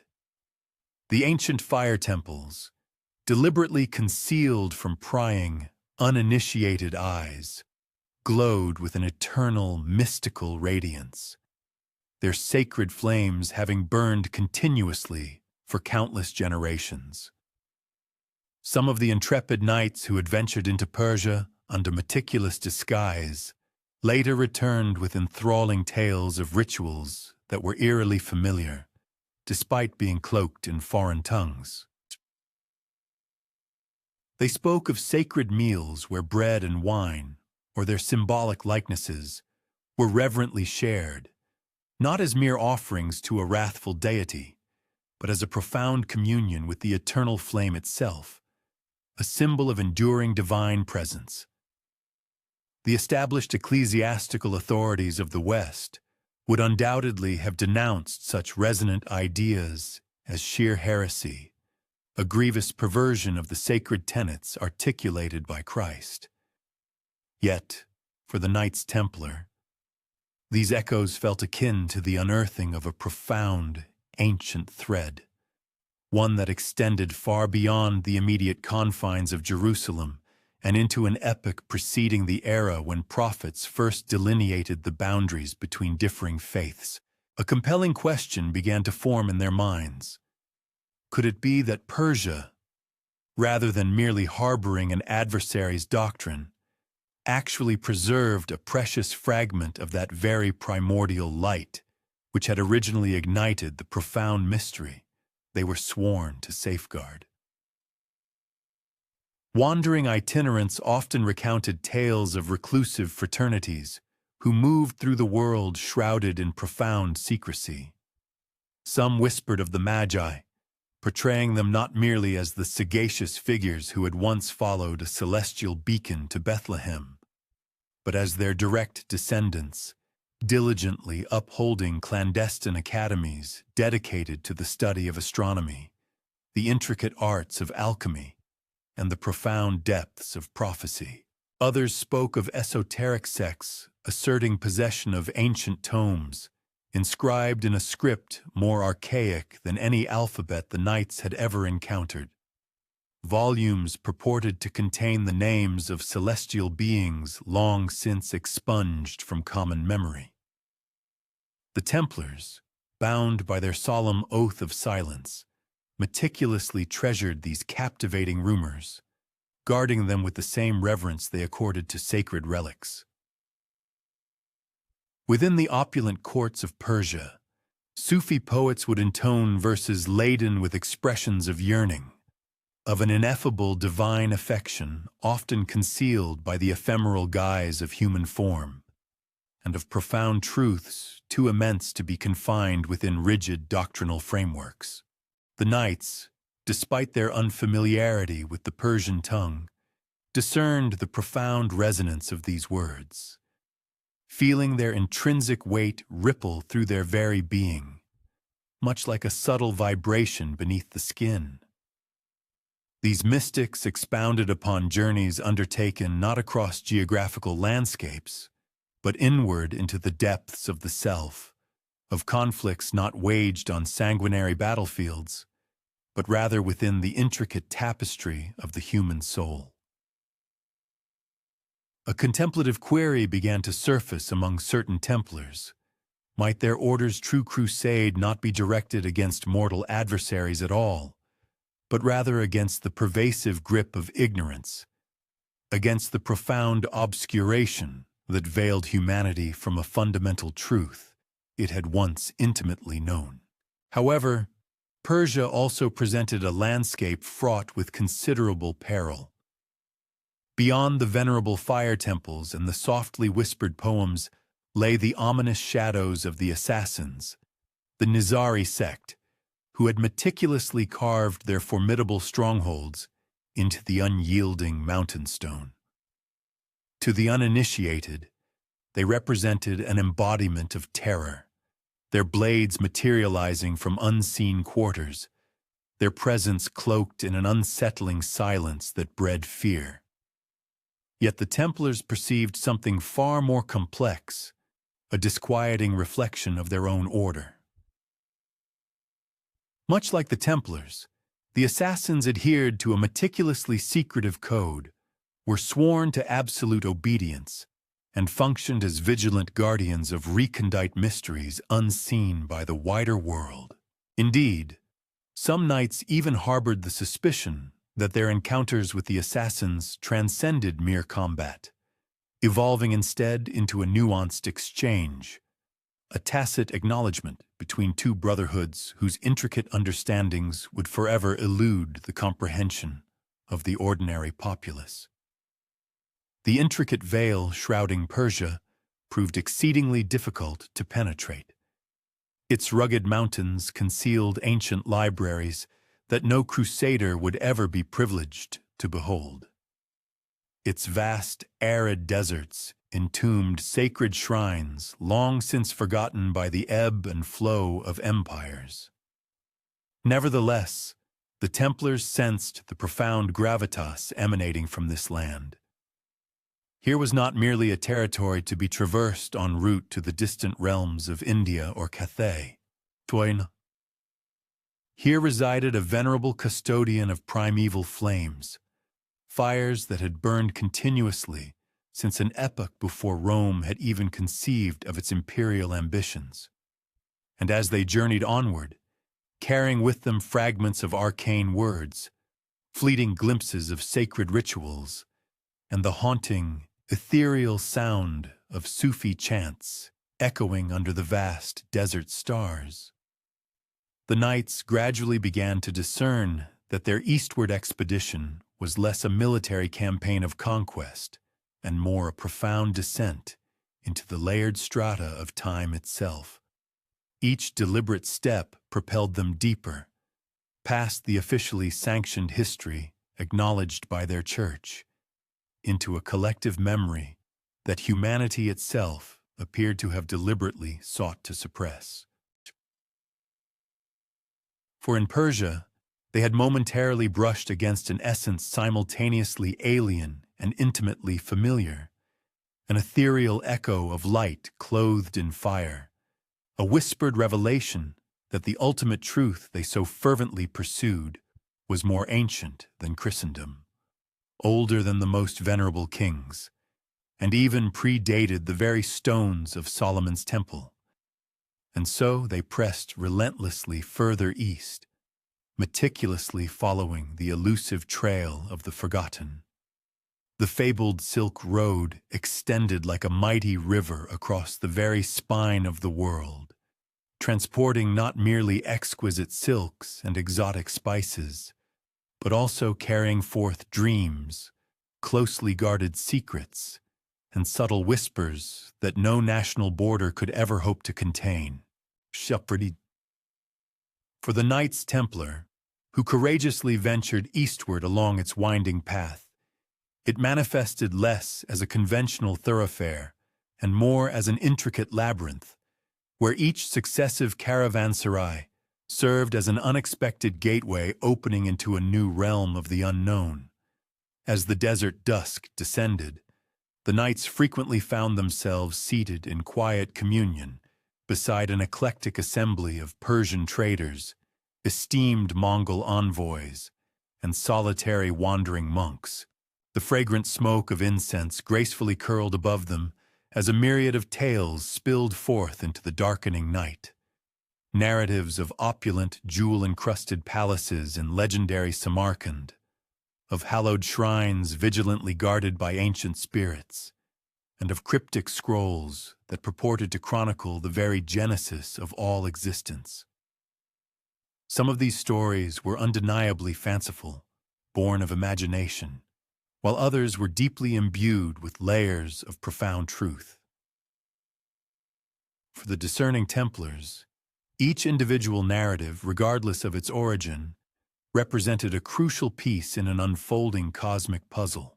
At various way stations strategically positioned along the extensive trade route, they observed enigmatic symbols meticulously carved into the sturdy wood of doors and intricately etched into ancient stones, spirals, celestial stars, and the entwined forms of twin serpents. They recognized unmistakable echoes of their own sacred sigils within these designs, yet these marks appeared far more archaic, as if they had been drawn by unseen hands long before the crimson cross of the temple had ever been unfurled. These omnipresent symbols resonated with the knights as if they constituted a vast, fragmented map, deliberately scattered across the expanse of the world by architects whose identities remained tantalizingly beyond their grasp. Their encounters extended beyond the realm of mere merchants. They frequently encountered Buddhist monks, elegantly clad in their distinctive saffron robes, who carried small, intricately carved wooden statues and scrolls inscribed with delicate, unfamiliar scripts. The knights, despite their inability to decipher the written words, observed these practices with a quiet, profound reverence, as prayers were softly murmured over spinning prayer wheels, and as melodic chants gracefully ascended into the crisp mountain wind. There was an intrinsic quality within the rhythm and the repetitive nature of these rituals that powerfully evoked memories of their own solemn chants, performed within the hallowed confines of candle-lit chapels. Distinct, certainly, yet not entirely alien to their own spiritual sensibilities. One particular evening, beneath a boundless vault of stars that stretched with an unparalleled grandeur, far wider than the ceiling of any earthly cathedral, a Mongol guide regaled them with a captivating tale. He spoke of a hidden, fabled city where the very earth converged with the heavens, a mystical place where luminous rivers of light were said to descend into ancient, cavernous stone chambers. He further asserted that this extraordinary city had been founded by enigmatic men who had journeyed from beyond the highest mountains, bearing with them a knowledge so profoundly radiant that even the most ruthless conquerors dared not attempt to obliterate it. The Templars listened intently, their eyes reflecting the flickering glow of the campfire, and pondered silently to themselves whether this was merely an enchanting myth or perhaps a lingering memory of a truly forgotten age. The arduous journey along this ancient road relentlessly demanded an extraordinary degree of endurance. Fierce sandstorms frequently swept across their path, mercilessly obliterating both sun and stars from view. In the profound silence that often accompanied the heart of such a storm, when the wind howled with the intensity of 1,000 disembodied voices, the knights felt an eerie sensation, as though they were traversing through time itself, stripped bare of all extraneous concerns, save for their unwavering determination to carry their profound secret forward. Yet when the tempest finally receded and the horizon majestically revealed a panorama of snow-capped mountains, they understood implicitly that the journey itself constituted a rigorous test, one meticulously designed not to shatter their resolve, but rather to meticulously strip away all that was ultimately inessential to their core purpose. In the magnificent metropolises of Central Asia, Samarkand, Bukhara, and Kashgar, they immersed themselves in bustling markets that vibrated with an explosion of vibrant colors. Gleaming jewels, aromatic spices, and shimmering silks dazzled their eyes with their sheer opulence. However, what most profoundly captivated the Templars were the clandestine exchanges, the furtive passing of scrolls beneath concealing cloaks, the hushed, whispered conversations exchanged in shadowed corners. In these vibrant centers, knowledge was esteemed as a commodity even more precious than gold. They encountered skilled physicians who possessed the ability to heal ailments using potent herbs entirely unknown to the Western world. Brilliant astronomers who meticulously charted the celestial heavens with a precision that rivaled even the most esteemed Greek philosophers, and master craftsmen capable of forging legendary blades that miraculously never dulled. Yet even more compelling were the pervasive tales of an ancient brotherhood, said to have traversed these very roads long before the ascendance of any known empires. Some astute merchants spoke of them as venerable wanderers who carried a profound wisdom dating back to the very dawn of time, steadfast protectors of a sacred covenant that no earthly king could ever legitimately lay claim to. It was rumored that they had left behind subtle markers along the entire route, ingeniously concealed within architectural designs, embedded in the rhythmic cadence of ancient chants, and even intricately woven into the patterns of exquisite carpets. To the ordinary, uninitiated traveler, these were merely decorative motifs. To those who were initiated, however, they constituted vital, encoded messages. The Templars gradually began to entertain the profound suspicion that the Silk Road itself transcended its function as a mere trade route. It appeared to them as a veritable corridor of memory, a place where successive civilizations had meticulously layered their accumulated wisdom, one upon another, much like the delicate folds of silk upon silk. A compelling question began to take shape in their collective consciousness. Could their own esteemed order be but the most recent link in a venerable chain of guardians, entrusted with fragmented portions of a truth too immense and all-encompassing to be solely contained by any single people or culture? At night, when the weary caravans came to rest, and the myriad stars wheeled majestically across the heavens, the knights would engage in hushed conversations among themselves. They had embarked on this epic journey seeking tangible relics, invaluable treasures, or perhaps even strategic allies But what they ultimately discovered was far stranger and more profound. A living, pulsating current of ancient knowledge, perpetually flowing from east to west, and then back again, impervious to the ravages of war, and utterly unbroken by the relentless rise and inevitable fall of countless kingdoms. It was as if the very world itself had conspired to meticulously preserve a profound secret, deliberately scattering its fragments across vast deserts, towering mountains, and bustling cities so that it could never be truly annihilated.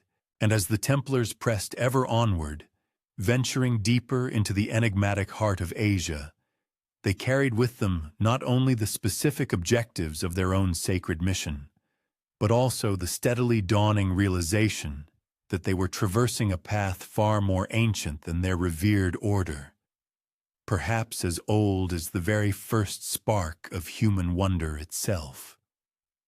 The relentless winds sweeping across the vast steppe carried with them compelling tales of an empire that had erupted into existence with the sudden, overwhelming force of a storm, its dominions stretching from the distant shores of the Pacific Ocean all the way to the very gates of Europe.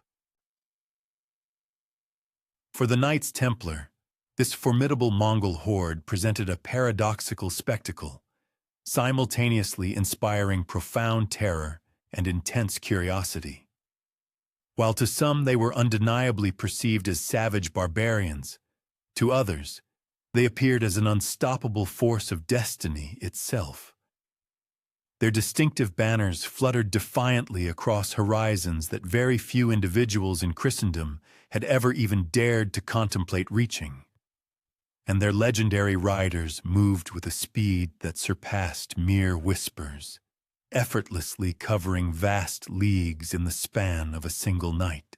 When the Templars first encountered the emissaries of the Great Khan, the meeting did not unfold on a blood-soaked battlefield, but rather within the confines of a dimly lit tent situated somewhere in the remote reaches of Central Asia. The air inside was thick and redolent, with the distinctive scent of fermented mare's milk mingling with the aromatic smoke of burning juniper.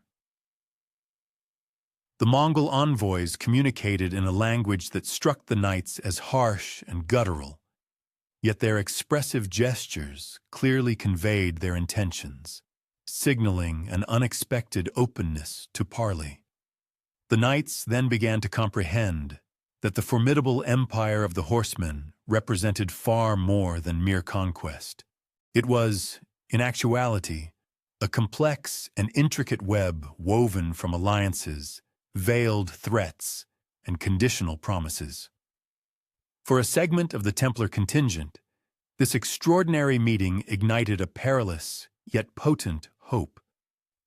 Could these formidable Mongols potentially serve as invaluable allies against the relentless Islamic powers who were exerting such intense pressure upon the beleaguered Crusader states? The tantalizing prospect arose that if the sacred Red Cross of the temple could ride in unified formation alongside the distinctive banners of the Great Khan, then perhaps Jerusalem itself could finally be reclaimed. Diplomatic letters were meticulously dispatched across vast deserts and expansive steppes, bearing the solemn seals of European kings and the authoritative signatures of Templar commanders. The responses received, however, proved consistently enigmatic, oscillating between tantalizing promises and thinly veiled threats.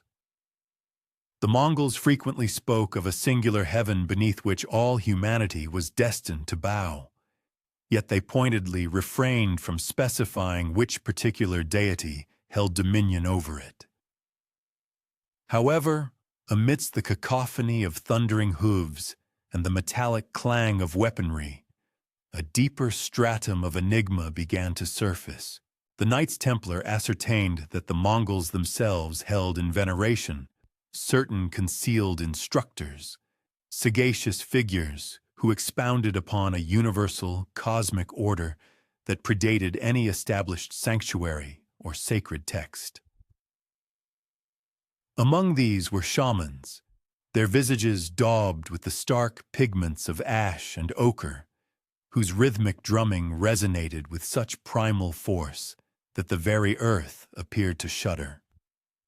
Others quietly spoke of Nestorian Christians, who had firmly established themselves amongst the Mongol confederations long before the Western world had even registered their existence.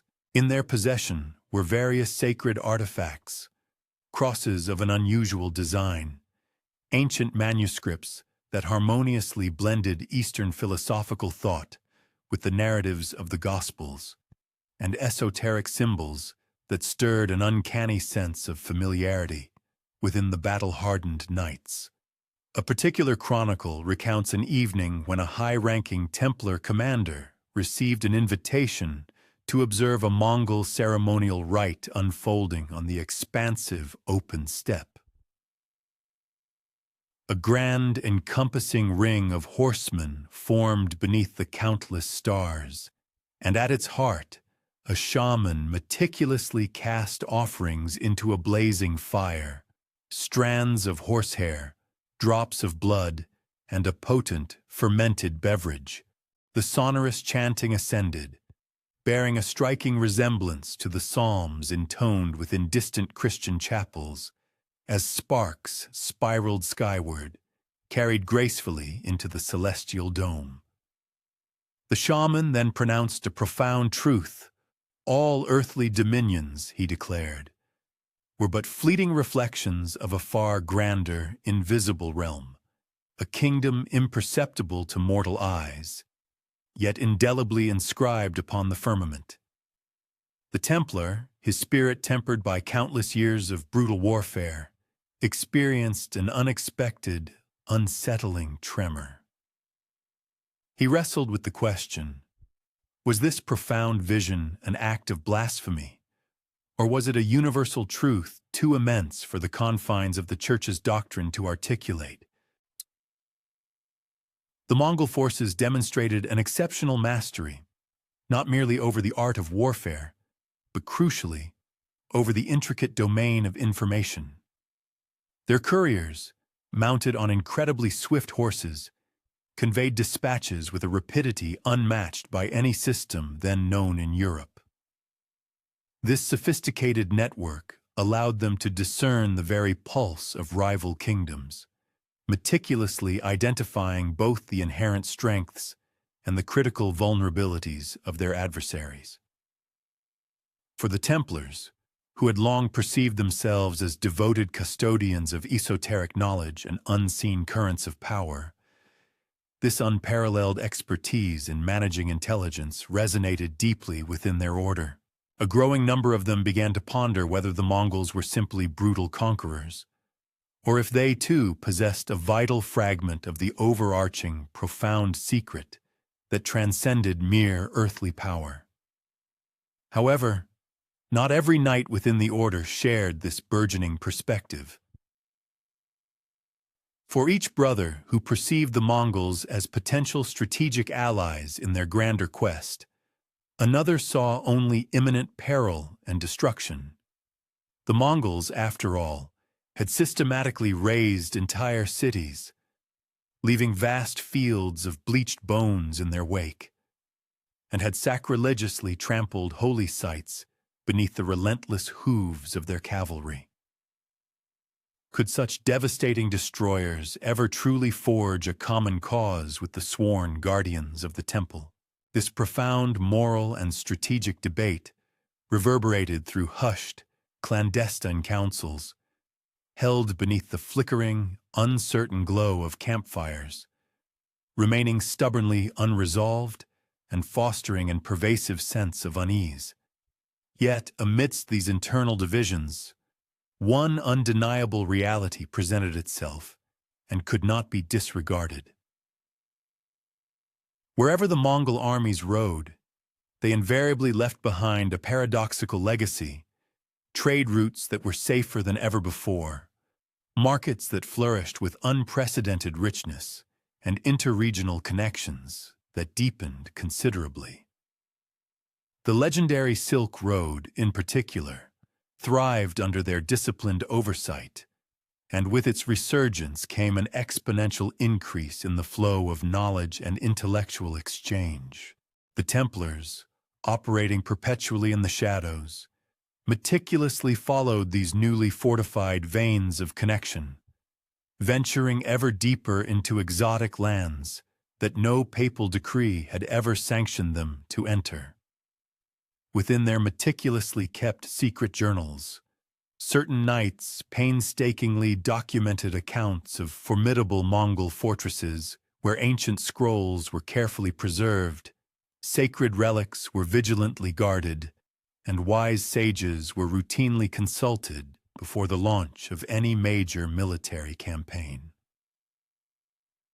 These clandestine writings hinted at an astonishing fact. The Khan himself, despite being an absolute ruler of iron will and boundless authority, reportedly deferred to a council of hidden advisors who claimed direct lineage from ancient, venerable bloodlines. Such whispers were inherently perilous, for they insinuated that even the most formidable and expansive empire on earth ultimately bowed its knee to a transcendent, unseen truth, a force beyond temporal power. The Templars emerged from these profound encounters, irrevocably transformed. They had embarked on their journey with the pragmatic objective of forging an alliance, but they departed, burdened with questions of a far greater, more existential magnitude. Could it be that the Mongols, fearsome in their military prowess and vast in their imperial reach, were in fact unwitting custodians of the very same hidden current of knowledge and power that the Templars themselves had sworn to serve? Did their sprawling empire of mounted warriors inadvertently brush against the ultimate secret that the established church feared above all else? The knights carried these monumental inquiries within their hearts and minds as they journeyed further eastward, into territories where the familiar maps of Europe abruptly ceased, and the very fabric of the known world appeared to dissolve into the realm of ancient myth. The Silk Road, far from being a singular, delineated path, manifested as a vibrant, living tapestry woven from countless roads, vital oases, and treacherous mountain passes, arterial networks that conveyed not only precious silks and exotic spices, but also profound ideas, guarded secrets, and faint whispers of long-forgotten kingdoms. The Knights Templar, traditionally confined within the unyielding stone fortresses of Outremer, found themselves inexorably drawn deeper into this intricate network, much like moths irresistibly compelled towards a distant, beckoning flame. It was widely believed that whoever achieved mastery over the Silk Road could effectively control the very flow and evolution of civilizations, for along its winding, ancient paths resided the veritable pulse of the entire world. Initially, the knights traversed these routes as unequivocal outsiders. Their distinctive white mantles, once a striking and formidable sight on the battlefields of the Holy Land, now unequivocally marked them as foreign entities in this unfamiliar eastern landscape. Yet, under the protective shadow of bustling caravans and across the shimmering, oppressive heat of vast desert plateaus, they gradually learned the vital art of adaptation. They rode alongside seasoned merchants hailing from the fabled city of Samarkand, shared simple bread with astute Sogdian traders, and intently absorbed stories recounted in hushed, reverent tones beneath skies ablaze with starlight. The road itself, they profoundly discovered, was a sacred space, a veritable temple, where the disparate worlds of East and West converged not in conflict, but in a rich, symbiotic exchange of culture and wisdom. It was during these extensive journeys that the Templars encountered an array of relics entirely unlike anything they had ever witnessed in Europe. From the bustling markets of Kashgar emerged ancient scrolls meticulously bound in lustrous silk, their intricate characters flowing like serene rivers across aged parchment. In the vibrant bazaars of Bukhara, they beheld breathtaking mosaics shimmering with celestial stars and complex geometric patterns that uncannily mirrored their own deeply sacred, esoteric symbols. From the serene Buddhist monks, they heard profound parables that spoke not of a singular Messiah, but of an innumerable host of bodhisattvas, each dedicated to carrying boundless compassion across the vast expanse of the ages. These novel teachings stirred something profoundly deep within their spiritual core, for beneath the superficial veneer of cultural difference, they instinctively sensed a resonant echo of the very truths they had long guarded in profound silence. One particular chronicler within the order, whose name has been deliberately expunged from all official records, documented the existence of a clandestine library nestled within the ancient city of Merv. There, in a vaulted subterranean chamber situated beneath the ruins of a Zoroastrian fire temple, he purportedly beheld manuscripts that intricately blended the profound insights of Greek philosophy with the mystical traditions of Persia and early Christian gospels long believed to have been utterly destroyed. These extraordinary texts, he recorded, spoke eloquently of a fundamental unity of wisdom, a divine, eternal fire carried faithfully from one age to the next, perpetually shifting in its outward manifestation, yet never truly extinguished. The knights who were privileged to witness this revelation swore a solemn oath to protect such invaluable knowledge, even if it necessitated concealing its existence from their own church hierarchy. However, the Silk Road was also fraught with considerable perils. Marauding bandits frequently haunted the treacherous mountain passes, and sudden ferocious sandstorms possessed the power to utterly engulf entire caravans, leaving no trace.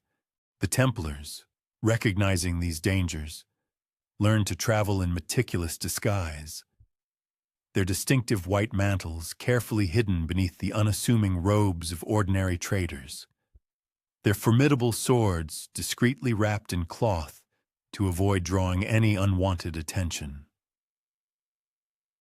They painstakingly carved secret marks into the stones of various way stations, cryptic signs intelligible only to their brethren, serving as vital guides for others who might follow in their wake. To the casual observer, they appeared to be nothing more than humble pilgrims or ordinary merchants. In truth, they were fervent seekers of a deeper, unseen current of knowledge running beneath the very surface of the visible world. There were many nights when they established their camps in profound silence beside crackling desert fires, their minds heavy with an array of unsettling contradictions. Were they, in their innermost being, still loyal knights of Christendom, bound by solemn oath to defend the sacred faith? Or had they, in their relentless pursuit, transformed into mere wanderers, chasing elusive shadows through vast, uncharted lands that the Pope himself would never deign to bless? Each man grappled with his own personal answer to these profound questions. Yet, despite their individual struggles, the inexorable pull of the road itself bound them together, drawing them ever further eastward into the unknown. The hushed whispers they assiduously gathered spoke of hidden kingdoms nestled deep within towering mountains, of ancient monasteries where reclusive monks vigilantly guarded relics far older than Rome itself, and of wise sages who possessed the uncanny ability to interpret the stars and speak of destinies not yet inscribed. The Templars pursued these intriguing threads with a singular devotion that bordered on obsessive. They held a profound belief that in the mystical East lay not merely material treasures of silk and jade, but crucially, fragments of the very secret that had once been entrusted to their care in Jerusalem. A secret, they were convinced, powerful enough to fundamentally reshape the entire world. In the bustling trading hub of Samarkand, a city adorned with magnificent turquoise domes and vibrant markets overflowing with exotic fragrances, they encountered a sect of mystics who spoke reverently of a veiled chalice. Some conjectured that it was a tangible relic, carefully hidden away in a secluded monastery situated beyond the formidable Pamir Mountains. Others, however, posited that it was not an object at all, but rather a sacred bloodline, silently preserved and carried through successive generations. The knights listened intently, exercising extreme caution so as not to betray how closely these tantalizing tales mirrored the very whispers they themselves had meticulously guarded since the tragic fall of their revered temple in Jerusalem. By this juncture, their expansive journey had transcended the simple confines of reconnaissance. It had evolved into a multifaceted endeavor, a spiritual pilgrimage, an arduous quest for ultimate truth, and simultaneously, an act of profound exile.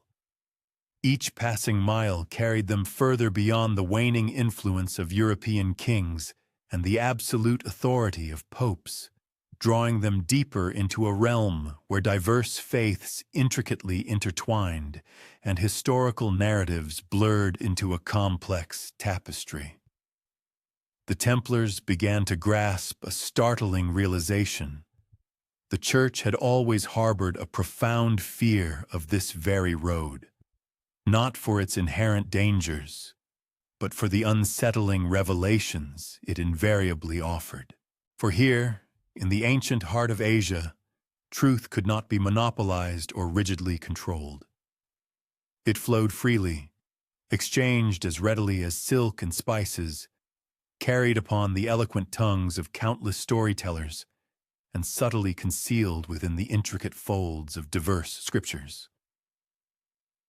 One particular night, as they traversed a desolate, star-dusted steppe under an immense, unblemished sky, a senior knight spoke softly to his companions.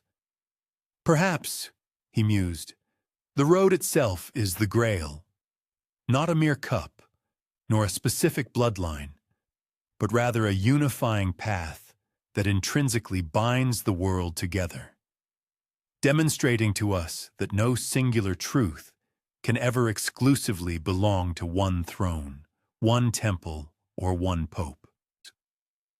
His profound words lingered in the crisp, cold night air, simultaneously unsettling and luminously insightful, much like the persistent glow of embers refusing to yield to darkness.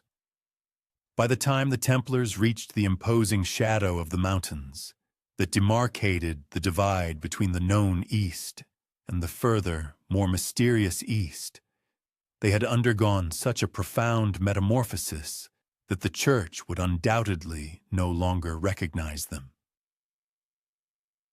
They remained warriors, yes, but they had also become dedicated guardians of intricate riddles, astute interpreters of complex symbols, and relentless seekers of profound wisdom, traversing the landscape in caravans of shadow.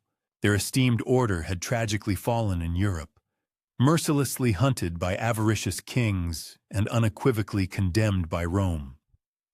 But here, on these ancient roads of silk and shadow, they were forging a new identity entirely, something the established Church could neither fully comprehend nor effectively control. The serpentine processions of caravans that traversed the ancient Silk Road represented far more than mere threads of commerce etched against the vast, desolate horizons.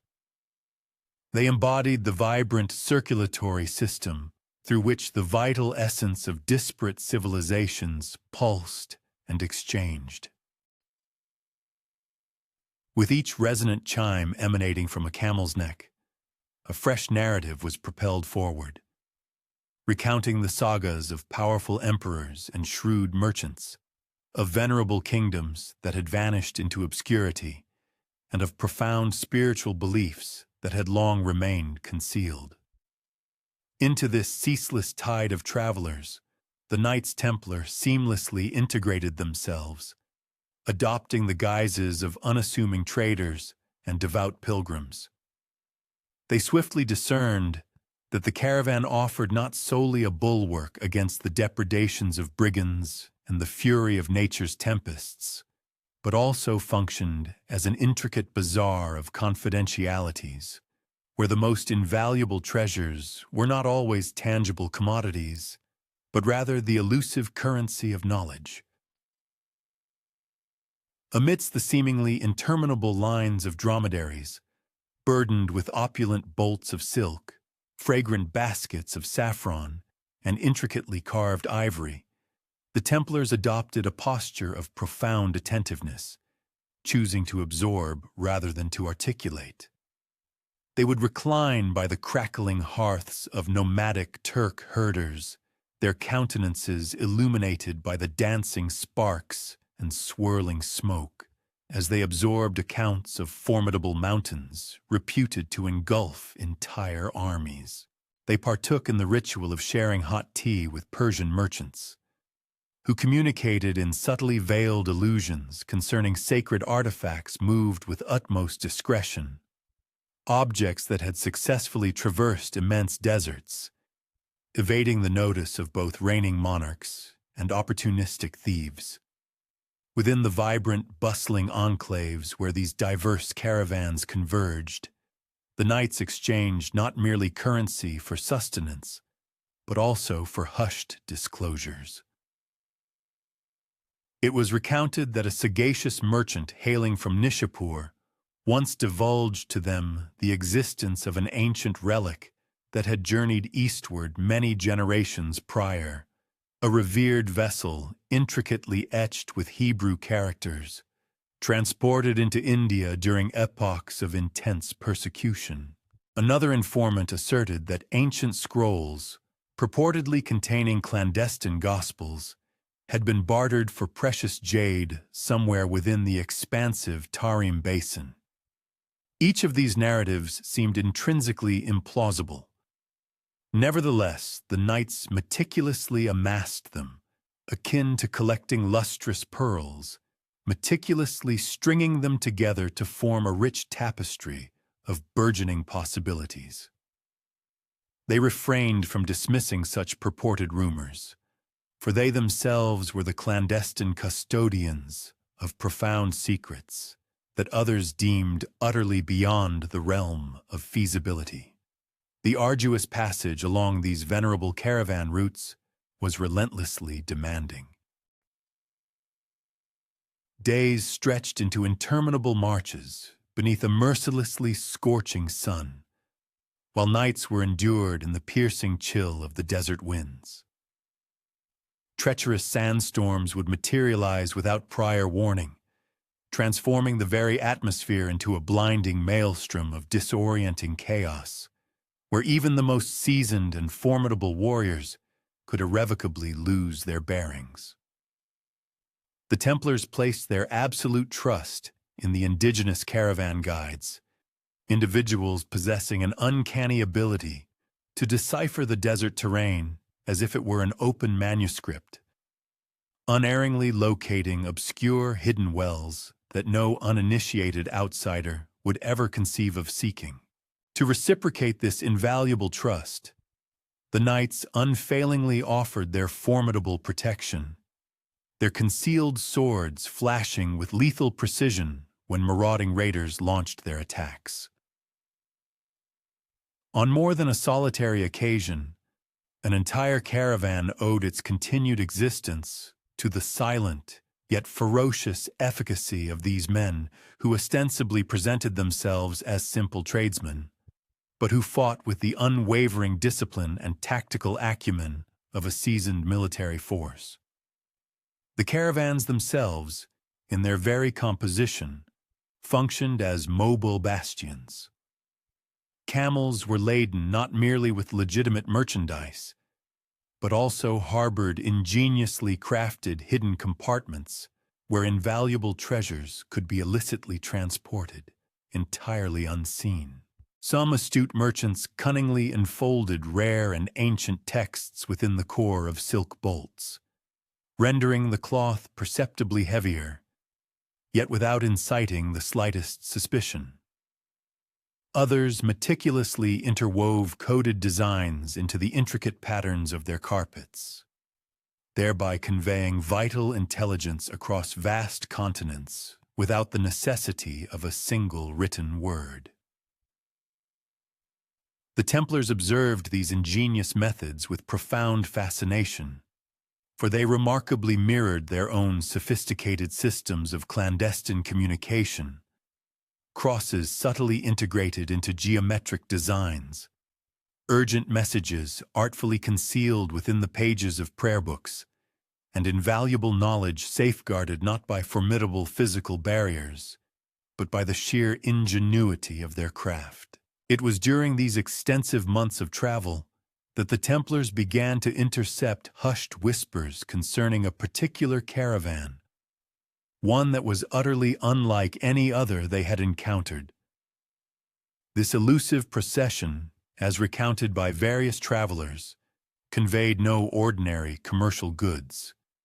Its enigmatic cargo was enveloped in an impenetrable shroud of silence, and its vigilant guardians displayed a level of unwavering devotion that far surpassed that of any mere mercenary.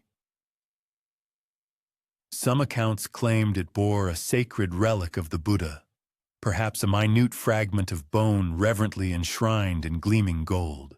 Other murmurs suggested that within its securely fastened chests reposed ancient scrolls, predating any known empire, hermetically sealed against the relentless march of time.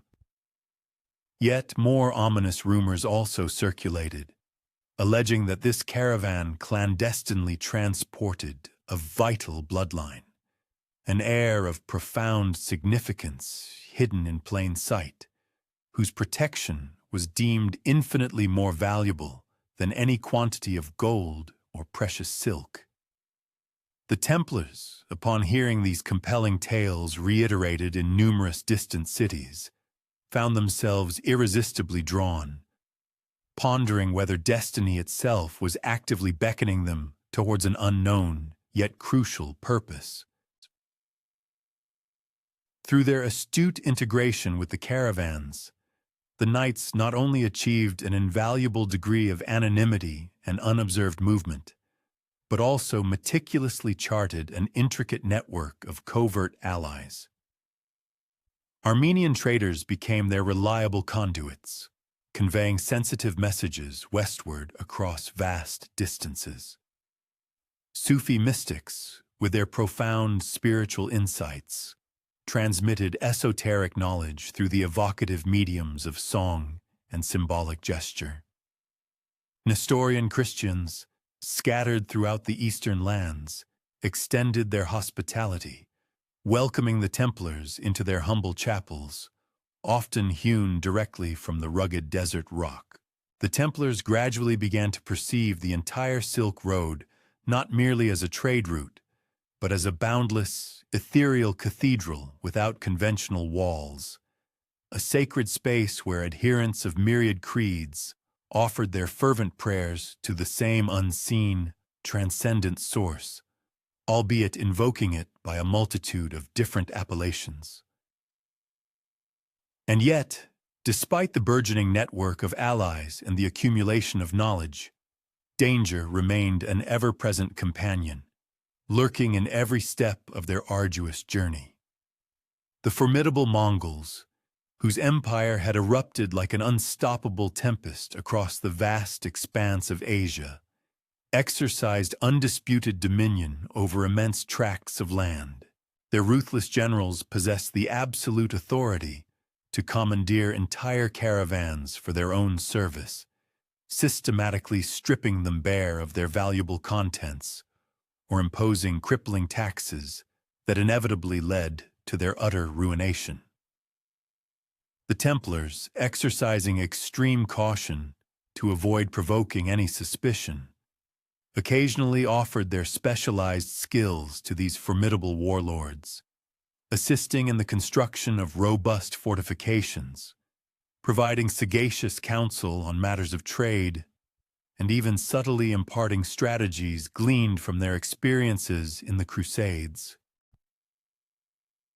In return for these invaluable services, they were granted safe passage, and on rare occasions, something far more precious, privileged access to the extensive archives, where Mongol scribes had meticulously amassed countless scrolls and documents from their conquered territories.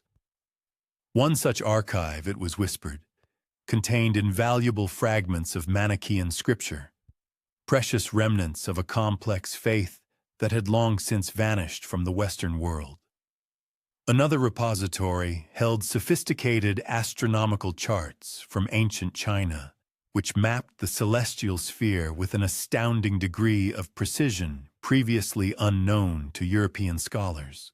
The knights painstakingly copied these invaluable documents, carefully concealing them within their personal packs, making them appear as innocuous as ordinary merchants' notes. To merely possess such profound knowledge was fraught with immense peril. To openly disclose its existence would undoubtedly have provoked a death sentence from both the powerful church and the reigning crown. As the Knights Templar ventured ever deeper into the enigmatic East, they gradually assimilated and grew accustomed to the unique rhythm of caravan life, the steady, measured plodding of the camels, the monotonous yet comforting chants of the drivers, and the celestial navigation by which the very stars themselves transformed into luminous signposts, guiding them across the stark, barren landscapes. Yet, beneath this seemingly mundane routine, a quiet, almost palpable urgency pulsed, a profound intuition that something momentous awaited them further along their clandestine road.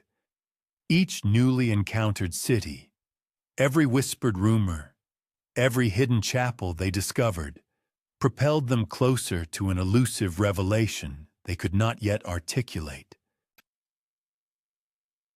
They were no longer merely knights bound to the confines of Europe. They had undergone a profound metamorphosis, becoming something far stranger. Enigmatic guardians journeying under a myriad of guises, protectors of profound secrets, intricately woven into the very fabric of the ancient road itself. And with every deliberate step they took, they carried not only their own inherent mystery, but also countless fragments of other, equally profound enigmas, meticulously gathering them as caravans gathered the pervasive desert dust, until the sheer cumulative weight of it all became too immense for any single order or any one established church to possibly contain. The caravans continued their inexorable journey, relentlessly traversing towering mountains and vast, desolate deserts, bearing not only precious spices and luxurious silks, but also an unseen cargo of profound shadows.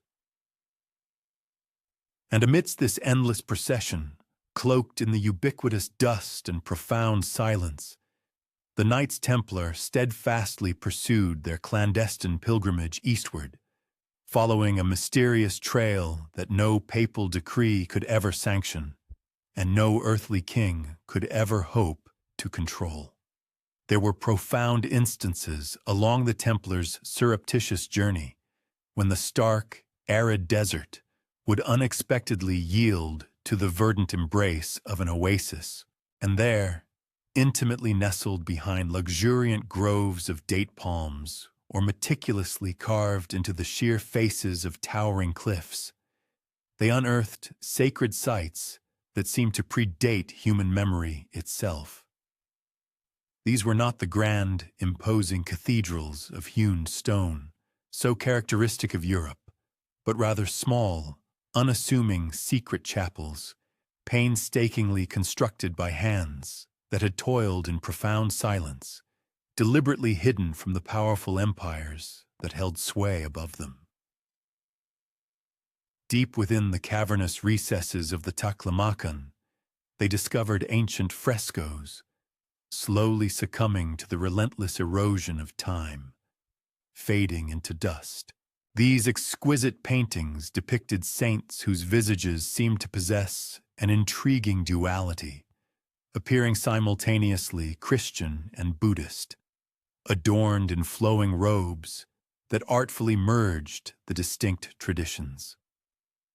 Candles flickered softly before humble altars where sacred symbols of the cross were intricately carved, alongside delicate lotus petals, as if the original builders had perceived no inherent contradiction in this harmonious blending of spiritual worlds. The Templars stood in profound awe, recognizing that in this remote sanctuary, faith had discovered an enduring pathway to survival, and indeed to flourish, entirely independent of the official sanction of Rome or the sacred authority of Jerusalem.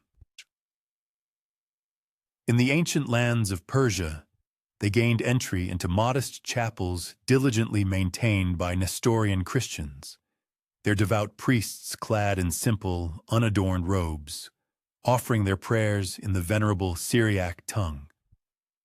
These small, intimate sanctuaries were adorned not with ostentatious gold, but with simple yet eloquent carvings of doves and stars. An elderly patriarch, whose venerable beard flowed like a pristine river of snow, presented the Templars with an ancient manuscript, its pages bound in worn, supple leather. Its archaic script recounted a forgotten epoch when apostles had journeyed far eastward, bringing with them sacred words that had taken deep root in lands far beyond the discerning gaze of emperors. The Templars, upon hearing the familiar resonant cadences in an unfamiliar language, grasped a profound truth. The sacred message they were sworn to protect was not exclusively confined to the geographical boundaries of Europe. It had, in fact, long since traversed formidable mountains and vast, separating seas. There were even hushed whispers of even more deeply concealed churches nestled within the rugged mountains of Armenia and the secluded valleys of India, where ancient stone walls bore intricate inscriptions, not in the familiar Latin, but in arcane languages the knights had never before encountered or studied. In one remote village situated along the majestic Indus River, they discovered a humble chapel where the very floor was meticulously inlaid with intricate patterns of stars. A contemplative monk elucidated that these celestial patterns were precisely aligned with the heavens above, and that the entire architectural structure itself served as a profound map, guiding those enlightened individuals who could decipher its meaning toward a greater, universal truth. The Templars reverently left offerings there, sensing that they had, in that hallowed space, touched the very edge of something truly eternal and boundless. Many of these sacred chapels were vigilantly guarded, not by armed soldiers or imposing fortifications, but by a pervasive aura of profound silence. Their precise locations were meticulously transmitted through successive generations, whispered only to those pilgrims who had unequivocally proven themselves to be utterly trustworthy. A traveler might only stumble upon knowledge of one such sanctuary after many months of shared companionship on the arduous road, when initial suspicion had gradually yielded to an unbreakable bond of mutual trust. To the uninitiated outsider, they often presented themselves as unassuming caves or desolate, abandoned shrines, yet within their hallowed confines, the air was thick with the fragrant aroma of incense, and their walls bore the indelible inscriptions of prayers explicitly forbidden in those powerful kingdoms where the established church held absolute dominion. The Templar Knights gradually began to perceive these secluded sanctuaries not merely as temporary shelters, but as vital way stations along their clandestine spiritual journey. Within the confines of each hallowed space, they were profoundly reminded that the essence of faith could never be confined by terrestrial boundaries or the edicts of temporal rulers. In one particular cavern, their gaze fell upon a humble wooden cross, reverently adorned with fresh blossoms. In another, they discovered a striking mural depicting Christ, whose features were unmistakably more Eastern than traditionally Western, his eyes long and imbued with a deep serenity, and his hand raised in a gesture of benediction over a populace far removed from the ecclesiastical authority of Rome. Every such encounter served to deepen their intrinsic conviction that their revered order had not been established solely for the waging of wars, but rather to vigilantly safeguard profound mysteries that transcended the transient conflicts of earthly monarchs. Certain chapels harbored precious relics, objects of profound and quiet devotion that had been meticulously preserved and passed down through generations in utmost secrecy. Among these were a delicate fragment of cloth, purportedly originating from the holy city of Jerusalem, a chalice meticulously carved from lustrous onyx, which during sacred ceremonies held not fermented wine, but pure desert water, and a venerable tablet, its surface etched with ancient words hinting at hidden gospels. The knights, demonstrating their profound respect, did not appropriate these sacred artifacts. Instead, they diligently committed to memory the prayers softly intoned over them, carrying those sacred utterances within their silent hearts, as if they were invaluable treasures of their very own. However, not every individual who approached these secluded chapels arrived with genuine reverence. There were also emissaries and spies dispatched by various empires, driven by an insatiable desire to expose what lay concealed within, to subjugate these tranquil sanctuaries beneath the iron heel of reigning kings. The Templars, ever vigilant, would sometimes stand guard under the cloak of night, their figures merging with the deep shadows, their formidable swords drawn only in instances where the sanctity of silence and secrecy was imperiled.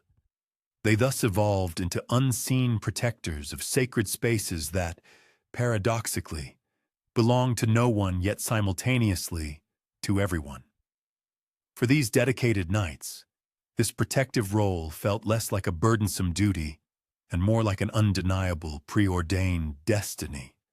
It was within the hushed confines of one such chapel, nestled deep amidst the towering mountains near the ancient city of Samarkand, that the Templars encountered a narrative that would irrevocably alter the course of their arduous journey.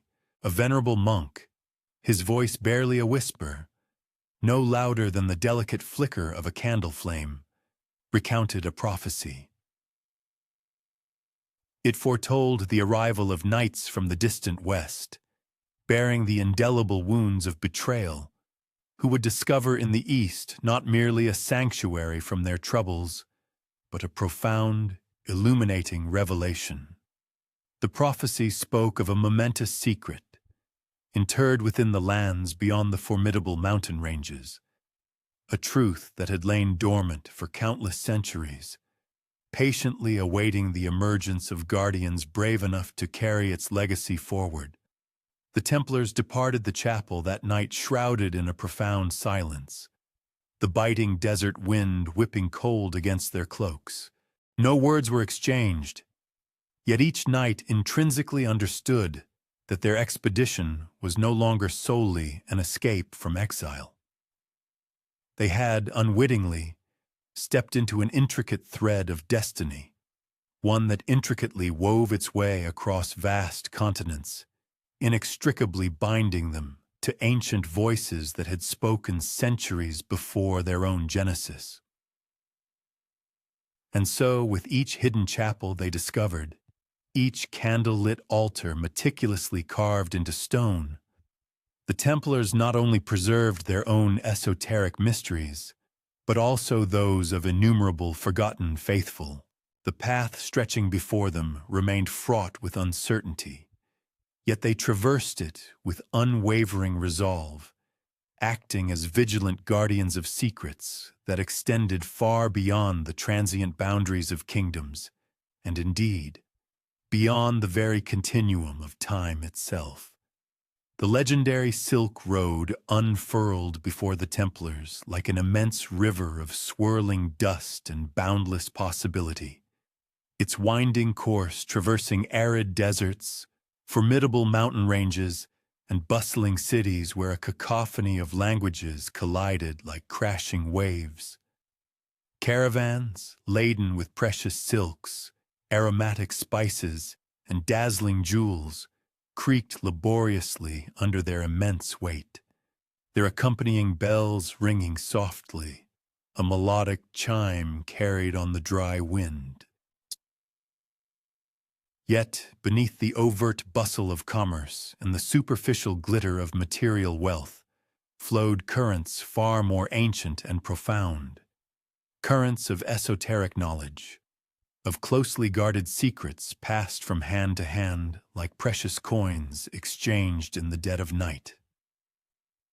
The Templars undertook their perilous journey in cunning disguise, their distinctive white mantles carefully folded away, their formidable swords discreetly concealed beneath the folds of plain, unassuming cloaks.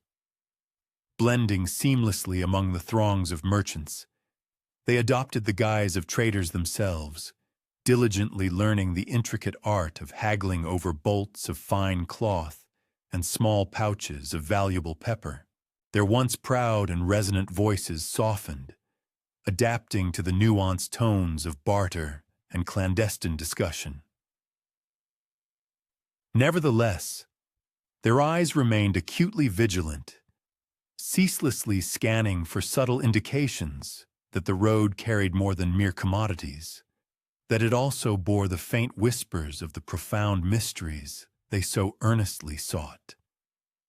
Upon reaching Samarkand, they discovered a city that felt less like a geographical location and more like a vibrant, living book. Majestic minarets soared gracefully into the azure sky, their intricate tiles shimmering like scattered stars, while the bustling markets thrummed with the vibrant cacophony of voices emanating from every conceivable corner of the known world. Here, a shrewd merchant from Venice might be observed selling delicate glass beads to a dignified Mongol noble. There, a learned Persian scholar engaged in an animated debate with an inquisitive Indian traveler, both seeking refuge beneath the dappled shade of a venerable fig tree. The Templars listened intently, absorbing fragments of diverse knowledge, and in their minds, they began to map the invisible, intricate connections that bound these distant lands together. Within the hallowed libraries of Samarkand, meticulously guarded by sagacious scholars whose eyes glowed with the fervent fire of intellectual pursuit, the Templars glimpsed ancient texts that seemed utterly impossible in their scope and content. Scrolls meticulously penned in Greek recounted philosophical tenets once believed to be utterly lost to the intellectual traditions of Europe. Detailed treatises on medicine meticulously described potent cures entirely unknown in the Western world, concocted from rare herbs, painstakingly gathered from the remote Himalayan slopes. And in a securely locked chamber, they were granted a rare viewing of a parchment that spoke enigmatically of a bloodline carried eastward, a phrase that caused their hearts to stir with a profound, almost visceral recognition.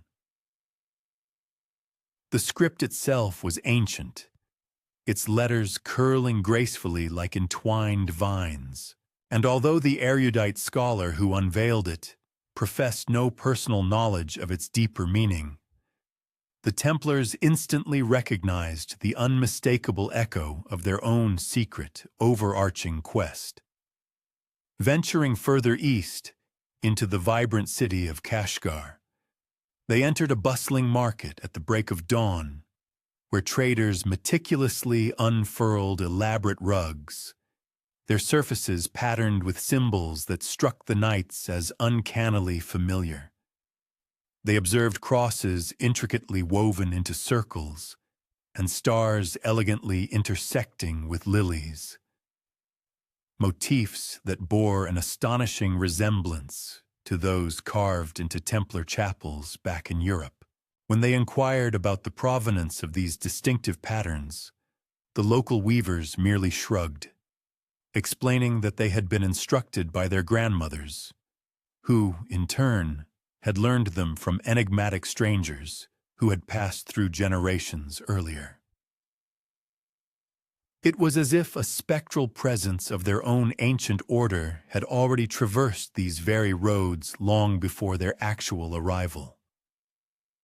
At night, gathered around the flickering campfires of the numerous caravans, the Templars would listen intently to a myriad of stories.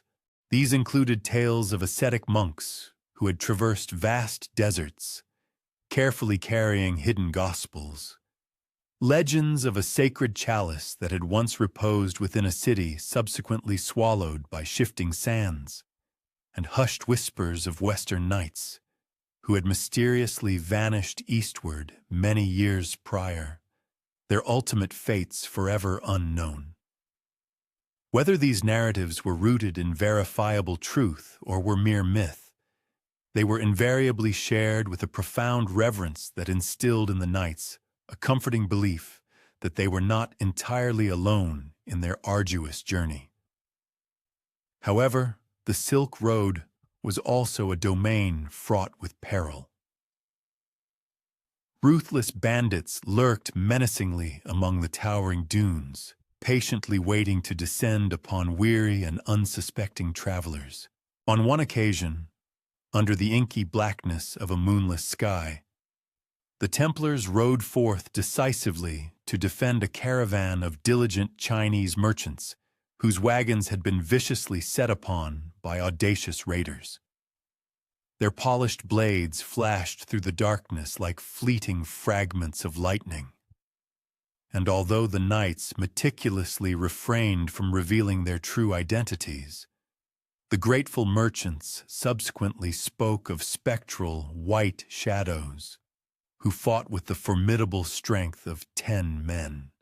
Such extraordinary stories, whispered with awe across bustling markets and cozy inns, gradually augmented the burgeoning myth of ghostly guardians discreetly haunting the ancient trade routes. High within the breathtaking passes of the Pamir Mountains, where the very air grew thin and rarefied, and the brilliant stars appeared close enough to grasp, the Templars unearthed yet another profound mystery. A seasoned caravan leader expertly guided them to a secluded shrine, meticulously carved into the solid rock face, where the walls bore intricate constellations traced with the shimmering light of flickering oil lamps. "This is the map of the road," the leader elucidated with quiet wisdom. "But it is not of earth. It is of the heavens." The Templars stood in stunned silence, a profound realization dawning upon them. These ancient merchants had navigated not merely by terrestrial landmarks and well-worn trails, but by the very celestial patterns of the stars themselves. This discovery resonated deeply, reminding them of hushed rumors within their own order, whispers that the sacred architecture of their temples was meticulously aligned with the heavens, as if earth and sky were intrinsically components of a singular, grand, cosmic design. Yet, the most profound mystery of the Silk Road was not to be found in its exotic goods, its inherent dangers, or even its numerous shrines. It resided, rather, in the unbreakable chain of profound connection it fostered. It unveiled a world where innovative ideas could flow as unrestrictedly as fine silk, where deeply held secrets could effortlessly leap across vast continents, subtly disguised as captivating stories, melodic songs, or enigmatic symbols. The Templars, moving with quiet determination through this vibrant, living river of humanity and commerce, came to a profound understanding. Their ultimate quest was not merely to guard physical relics, but to safeguard the hidden, intricate threads that profoundly bound diverse civilizations together. One particular night, as they camped beneath a magnificent canopy of shimmering stars, a learned scholar traveling alongside them recited a verse in a language none of the knights recognized. He then explained that the verse spoke of a cup, not one fashioned from cold stone, but one of flesh and blood, carried eastward by individuals who sought refuge from relentless persecution. The knights exchanged knowing glances. The words were too eerily close to their own most guarded secret to be casually dismissed. They pondered, with a sense of profound wonder, whether the Holy Grail itself, conceived not as a tangible object, but as a living lineage, had perhaps traversed these very roads long before their own journey began. The Silk Road carried them progressively deeper into the vast expanse of Asia.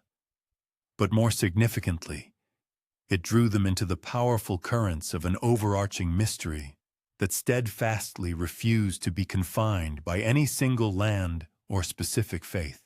Every city they visited, every shrine they encountered, every whispered legend they heard, seemed to collectively point toward a transcendent truth, one far greater than the mere sum of its individual parts. The knights rode on, their hearts heavy with unanswered questions, and their determined steps guided by the ethereal shadows of destiny, as though the very road beneath them were subtly drawing them toward a monumental revelation waiting just beyond the distant horizon. As they ascended into the majestic valleys of Tibet, the air grew noticeably thinner, the towering mountains reached ever higher, and the pervasive silence became more profound than anything the Templars had ever experienced. Pristine snow glittered like finely powdered crystal on peaks that seemed to pierce the very heavens, while countless prayer flags fluttered rhythmically in the crisp wind, their vibrant colors carrying ancient mantras into the boundless sky.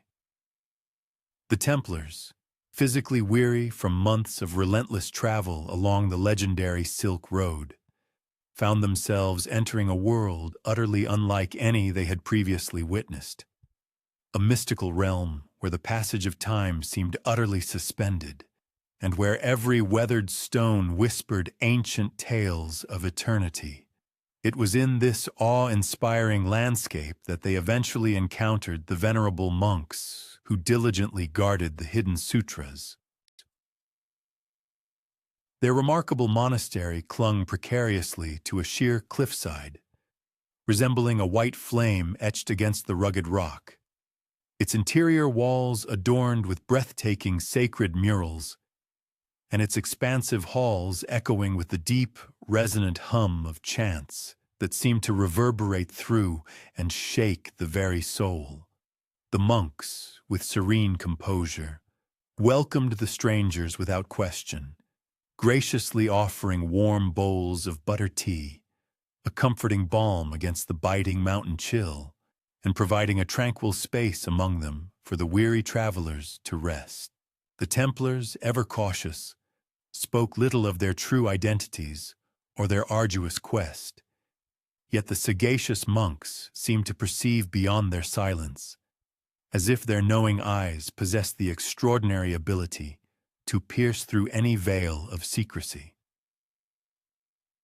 As evening descended, within the secluded chambers illuminated by the soft glow of yak butter lamps, the knights were presented with venerable scrolls, whose antiquity was so profound that their delicate parchment crumbled almost imperceptibly with the slightest contact.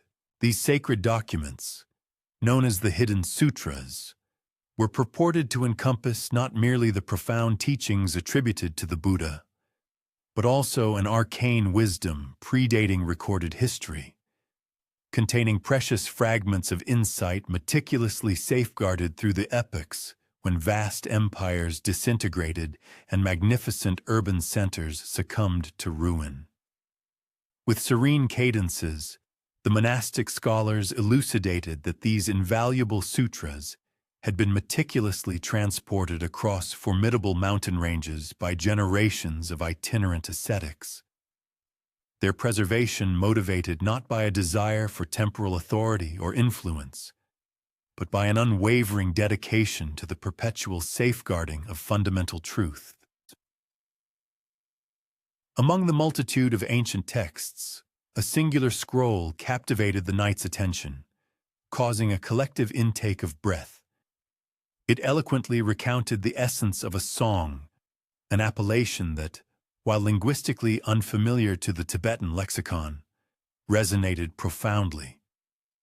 Its meticulously rendered description, once carefully translated and interpreted, bore an uncanny resemblance to a venerable legend intimately familiar to the knights, that of a sacred vessel, conceived not from mundane clay, but imbued with an effervescent living spirit, entrusted with the momentous task of conveying a hallowed inheritance across diverse geographical expanses.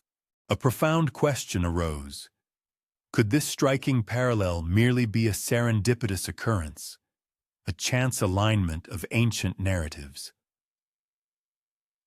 Or more compellingly, had the subtle, persistent whispers of the mythical Grail journeyed even to this remote sanctuary, borne aloft by the very same enigmatic currents of destiny that had orchestrated the knights' arduous expedition eastward? The monastic community imparted their profound wisdom not through elaborate intellectual discourse or didactic explanations, but through direct, experiential demonstration. They guided the knights into expansive meditation halls, where the very atmosphere throbbed with the deep, resonant vibrations of low, sustained chants, the individual voices intertwining with a harmonious fluidity, much like disparate rivers converging into a vast, unified ocean of sound. The sheer potency of this sonic resonance was so profound that the knights perceived its reverberations deep within their skeletal structure, as if the ancient stones forming the very foundation beneath them pulsed with an unseen, vital energy. They received an earnest invitation to assume a seated posture, to consciously regulate their breathing, and to allow the profound instruction of silence to permeate their beings. And in that hallowed space, for the first time since the calamitous downfall and subsequent scattering of their revered order, the knights experienced not the oppressive burden of their enforced banishment, but rather an unfamiliar, yet distinctly radiant and tranquil serenity. During the ensuing days, the knights were gradually initiated into fragmented aspects of the monks' esoteric science.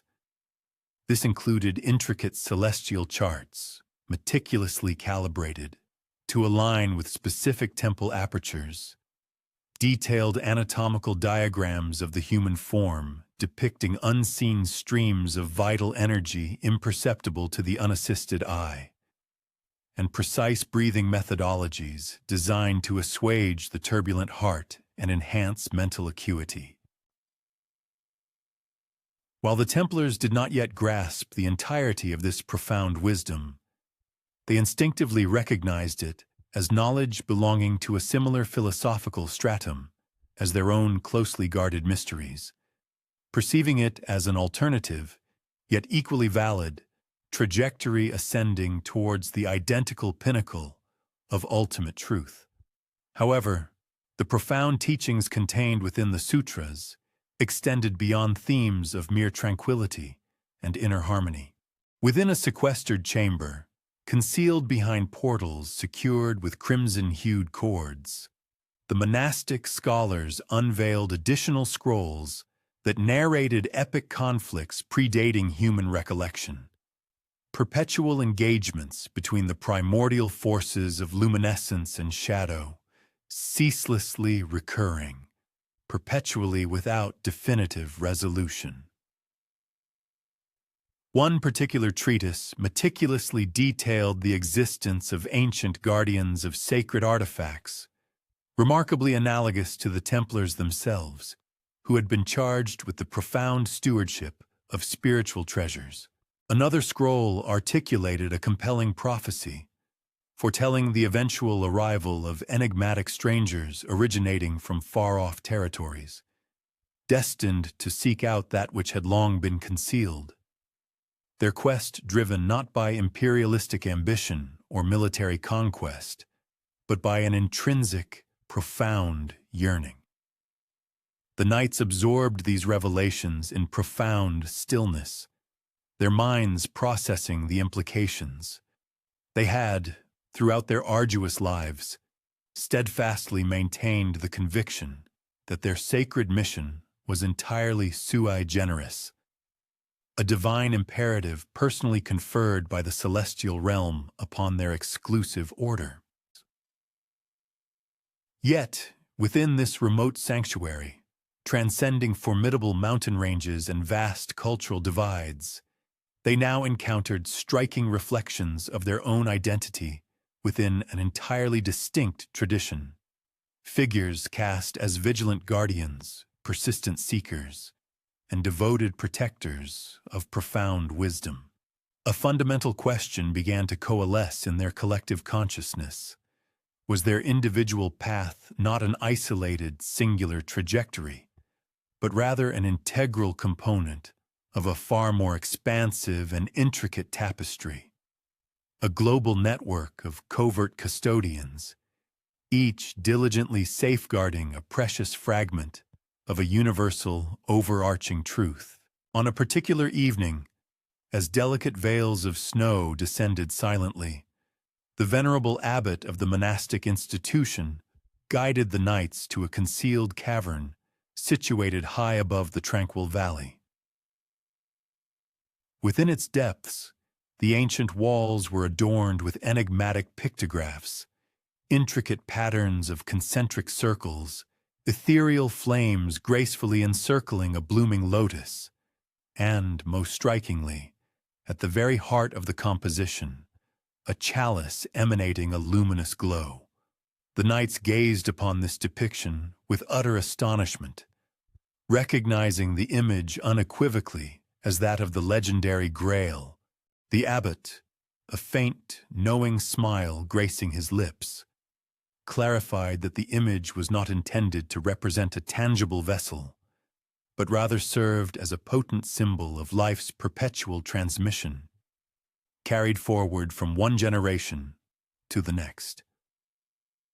The true cup, he asserted with quiet conviction, resides within each of you. These profound pronouncements resonated within them with a force more penetrating than any sharpened blade. They had, for countless years, relentlessly pursued sacred relics across vast oceans, vigilantly protected invaluable treasures ensconced within formidable stone vaults, and unhesitatingly imperiled their very existence for the acquisition and preservation of potent artifacts. Yet, in the rarefied atmosphere of these majestic mountains, they were now presented with the revolutionary insight that the authentic Grail was not a material object to be physically possessed, but rather an profound verity to be intrinsically embraced and actively embodied in their daily lives. Nevertheless, even amidst their profound sense of awe and revelation, a subtle shadow of apprehension persisted. The abbot issued a solemn admonition, cautioning that such profound knowledge invariably faced peril from monarchs driven by an insatiable desire for dominion, from ecclesiastical figures consumed by fear of its disruptive potential, and from individuals predisposed to pervert its essence for their own nefarious objectives. You are entrusted with the weighty responsibility of bearing forth what you have witnessed, he declared with gravitas. Not to claim ownership over it, but to diligently safeguard its intrinsic flame until the opportune moment manifests itself. Upon the knight's eventual departure, the monastic community bestowed upon them no tangible relic, nor any ancient scroll that might serve as empirical substantiation of their arduous spiritual pilgrimage. Instead, they reverently placed a singular, intricately woven knot of multi-hued thread into their hands, dyed in the vibrant shades of red, yellow, green, blue, and white, precisely mirroring the colors of the prayer flags that perpetually fluttered above the monastery's sacred grounds. "Why this," the abbot articulated, his voice imbued with serene wisdom, "serves not as irrefutable evidence, but as a profound token of remembrance. Bear it with you, and the winding path ahead will, in turn, hold you in its memory." The Templars commenced their journey away, riding beneath the imposing grandeur of the towering peaks, their innermost beings now brimming with inquiries far more profound and expansive than any definitive solutions. They had embarked upon a quest for explicit knowledge, only to discover profound mirrors reflecting their own inner truths. They had diligently sought a tangible relic, yet instead encountered a transformative revelation. And even as the colossal mountains gradually receded into the distance behind them, the ethereal echoes of the monks' resonant chants appeared to accompany their passage, a subtle hum permeating the very cadence of their ongoing expedition, propelling them forward towards destinies that remained, for the moment, shrouded in enigmatic shadow. The knights began their gradual descent from the elevated, austere altitudes of Tibet's majestic mountains, moving into verdant valleys that vibrated with impalpable vitality. The ambient air progressively warmed, the landscape unfurled in richer shades of green, and in due course, they arrived at a pivotal juncture where disparate worlds seamlessly converged. Before them stretched the legendary Silk Road, an immense and vital artery of commerce and whispered intelligence, along which endless caravans of camels proceeded with deliberate, rhythmic strides in extended processions, their melodious bells resonating like hushed supplications, laden with precious silks, exotic spices, delicate glasswork, and untold secrets. This illustrious thoroughfare was far more than a mere conduit for material commodities. It functioned as a flowing river of philosophical concepts, diverse spiritual convictions, and subtle rumors that gradually permeated every remote corner of the global expanse. The Templars, who had once stood as formidable custodians of Europe's sacred foundational traditions, now found themselves transformed into itinerant wanderers navigating this infinitely vaster and more intricate global network. They were no longer the recognizable knights of impregnable stone fortresses or bustling crusader encampments, but rather enigmatic, cloaked riders seamlessly assimilating into the anonymous flow of passing caravans. Their distinctive armor meticulously obscured beneath multiple layers of fabric, their revered symbols deliberately concealed beneath the accumulating dust of their journey. Nevertheless, in the observant gazes of discerning merchants and devout pilgrims, they continued to project an unmistakable aura of profound mystery, as if others intuitively perceived that they carried within them something uniquely precious and extraordinary. As they traversed the extensive thoroughfare, they repeatedly encountered resonant echoes of their own narrative and purpose. Within the vibrant markets, situated beneath majestic domes adorned with shimmering turquoise tiles, Muslim traders exchanged hushed accounts of clandestine brotherhoods dedicated to the preservation of esoteric knowledge, predating the reign of any earthly monarch. In the rustic confines of roadside inns, venerable Chinese scholars intoned lyrical verses celebrating immortal sages who partook of sustenance from exquisite jade chalices, sacred vessels reputedly bestowing profound wisdom rather than mere intoxicating wine. Even mendicant mystics, their forms draped in tattered garments and their voices murmuring cryptic pronouncements to the passing breeze, recounted tales of a fiery chalice, vigilantly safeguarded by enigmatic men originating from the western lands. The knights gradually apprehended the startling truth. Their own legend had, astonishingly, preceded their physical presence, intricately interwoven into the very fabric of the Silk Road's vast tapestry, much like any other highly sought-after commodity. Yet, the arduous journey along this historic route was also perilous, fraught with a myriad of inherent dangers. Marauding bandits frequently lurked along its desolate expanses, launching swift, brutal assaults from concealed rocky outcrops. Formidable Mongol patrols, their gazes keenly discerning for any signs of espionage, exacted heavy tribute from passing travelers. Moreover, numerous rival clandestine orders remained perpetually vigilant in the shadows, their presence unseen but undeniably potent. The notorious assassins of Persia, the enigmatic secret societies of China, and the covert veiled agents dispatched by far-flung imperial courts. Consequently, the knights proceeded under an unspoken vow of silence, acutely aware that a single misstep or inadvertent disclosure could expose their identities to a formidable array of adversaries, both long-standing and newly emergent. As dusk descended, the vast expanse of the road underwent a dramatic metamorphosis, transforming into a vibrant theater illuminated by the flickering dance of firelight.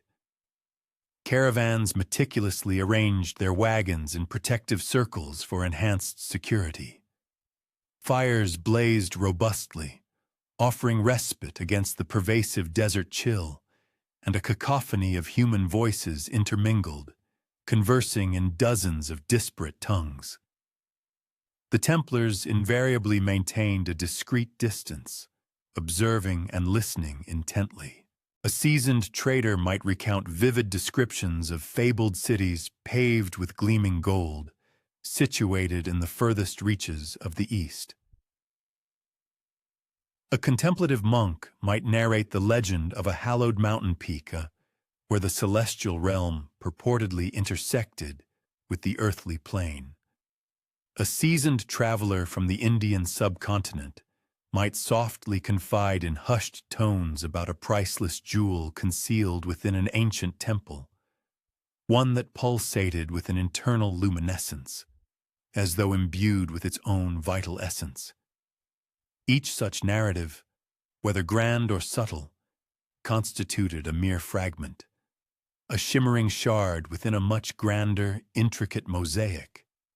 subtly hinting at profound truths disseminated thinly across a multitude of nations and cultures.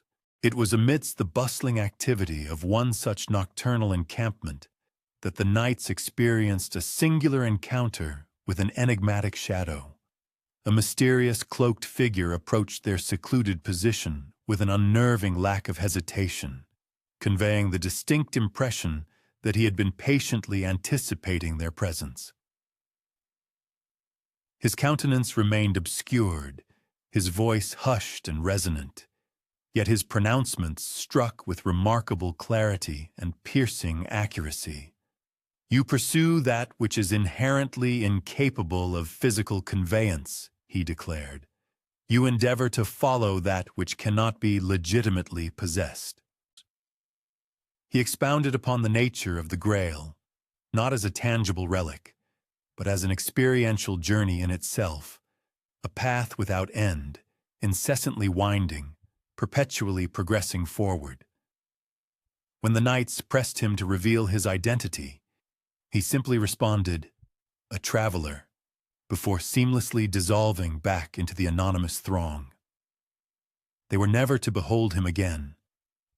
Days gradually elongated into weeks, and the interminable road itself began to serve as a profound, reflective mirror. For every genuine treasure, there invariably existed a cunning thief. For every ostensibly holy man, a deceptive charlatan.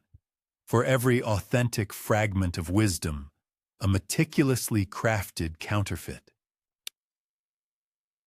The knights progressively refined their ability to discern profound truth, relying not upon the eloquence of spoken words, but rather upon the resonant weight of the silence that invariably succeeded them. When a particular narrative instilled within them a sense of unease or restlessness, they would summarily disregard it.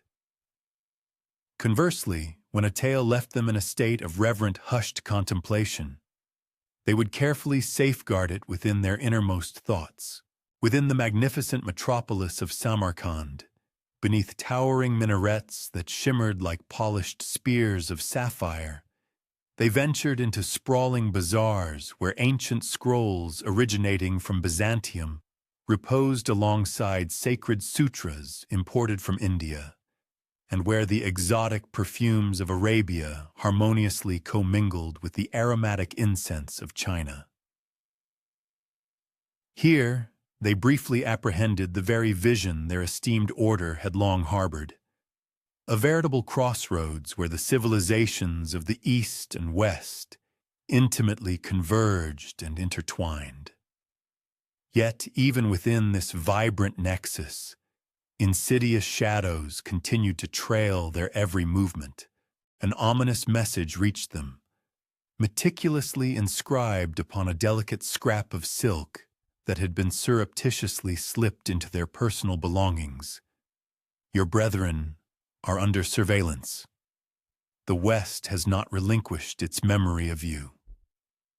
These chilling words sent a profound shiver through their very being, despite the immense oceans and vast deserts that geographically separated them from their European homeland. The pervasive influence of kings and popes evidently still extended its tendrils along the intricate veins of the Silk Road. Somewhere amidst the myriad merchants and unassuming monks, discerning eyes were undoubtedly observing and relaying intelligence across the globe. The Templars, they now realized with stark clarity, were no longer merely fugitives confined to the Western world. They had become fugitives everywhere. Yet the winding path through the vast expanses consistently unveiled instances of profound marvel. They traversed expansive deserts where the celestial bodies blazed with an incandescent brilliance, resembling fiery celestial rivers, far surpassing the luminosity of any firmament they had previously known. They navigated through deep valleys where the zephyr whispered through ancient rock formations, meticulously sculpted by forgotten civilizations.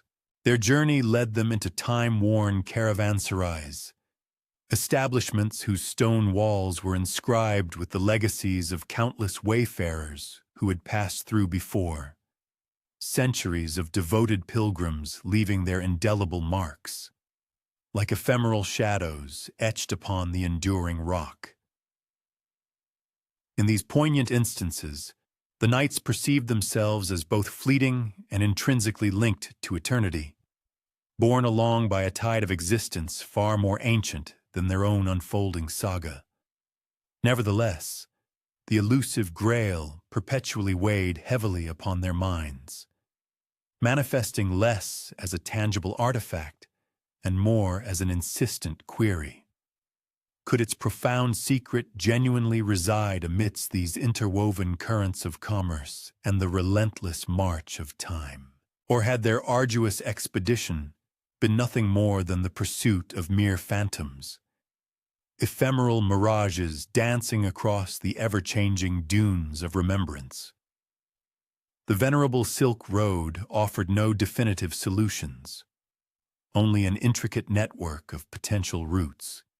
And so, the knights persevered in their advance, their silhouettes gradually merging with the swirling motes of the desert air, dissolving into the boundless horizon, following a trajectory that seemed to lead everywhere and nowhere simultaneously. The attendant shadows moved in silent synchronicity, maintaining a watchful vigil, as if the very thoroughfare possessed a sentient awareness, scrutinizing their unwavering determination. As the Templars pressed further eastward, the world seemed to unveil its veiled dimensions with increasing frequency. The ancient thoroughfare transported them past the arid plains of Central Asia, through formidable mountain passes and across fertile, verdant landscapes, until the atmosphere became thick with the fragrant smoke of burning resins, and the tongues spoken by the populace transformed with the fluidity of confluent streams. Here, amidst pagodas, sacred shrines, and temples that glowed with the soft illumination of countless lanterns, they encountered men and women who appeared to move unbound by the conventional flow of temporal existence. Mystics whose entire being was consecrated not to earthly dominion or holy wars, but to the profound enigmas of the human spirit. The knights initially received hospitality at a monastery hewn directly from the colossal rock face of an immense peak, where the internal surfaces bore frescoes depicting mythical serpentine creatures and the serene blossoming of aquatic lotuses amidst tranquil waters. The monastic inhabitants, attired in vestments of vibrant orange and deep red hues, offered deep bows of welcome and presented the weary travelers with simple bowls of rice and steaming tea. To the knights, these men appeared devoid of weaponry, utterly vulnerable, yet their eyes possessed an extraordinary profundity that seemed to effortlessly penetrate the formidable carapace of concealed intentions and guarded truths the Templars habitually donned. As dusk descended, the monks guided them into a grand hall where colossal bells of burnished bronze dangled like celestial orbs in mid-air. The atmosphere resonated powerfully as the bells were struck, filling the chamber with sonic undulations that appeared to penetrate to the very marrow of their beings. One elder, his countenance etched with a myriad of deep furrows resembling ancient, crinkled scrolls, uttered softly, yet with profound resonance, to the knights, "You seek a vessel, but is the vessel not the corporeal form itself? And is not the treasure you guard the very animating spirit that flows through all humanity?" His words, devoid of any accusatory tone, rendered the Templars utterly speechless and contemplative. Not long thereafter, in a secluded dell where groves of slender bamboo rustled with the ethereal murmurs of unseen entities, they encountered another mystic, a lone ascetic attired in unadorned, humble garments, carrying no possessions save for a crooked, knotted walking stick. He expounded upon the Tao, speaking of an ineffable course, a subterranean flow permeating all existence. To him, the Grail was neither a material artifact nor a lineage of descent, but rather an undercurrent of universal congruence that men could touch only when they relinquished their tenacious hold on worldly desires. If you grasp with excessive fervor, he gently admonished them, the stream inevitably eludes your grasp, but if you walk in harmonious concert with it, it will undoubtedly carry you precisely where you are destined to go. Some of the knights, indelibly shaped by incessant warfare and refined by protracted periods of unrelenting questing, disregarded these pronouncements as mere enigmatic utterances.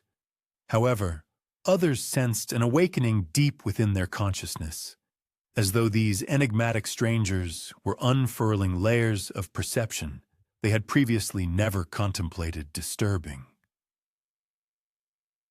Could it genuinely be that the Grail's profound secret was not meant to be imprisoned within solid rock or protected by the gleam of cold steel, but rather inhaled and manifested through a profound, unspoken tranquility? In due course, the Templars arrived at a temple garden where delicate cherry petals drifted down like a soft, rosy snowfall. There they observed a ceremonial practice utterly distinct from any they had previously encountered. Tapers flickered in meticulously arranged configurations. Aromatic smoke ascended in graceful helical plumes into the nocturnal expanse, and vestmented individuals delineated intricate circular patterns upon the hallowed ground. It was widely believed that this was a sacred space where the celestial realm communed with the essence of human emotion, where those who listened closely might perceive the resonant utterance of timelessness.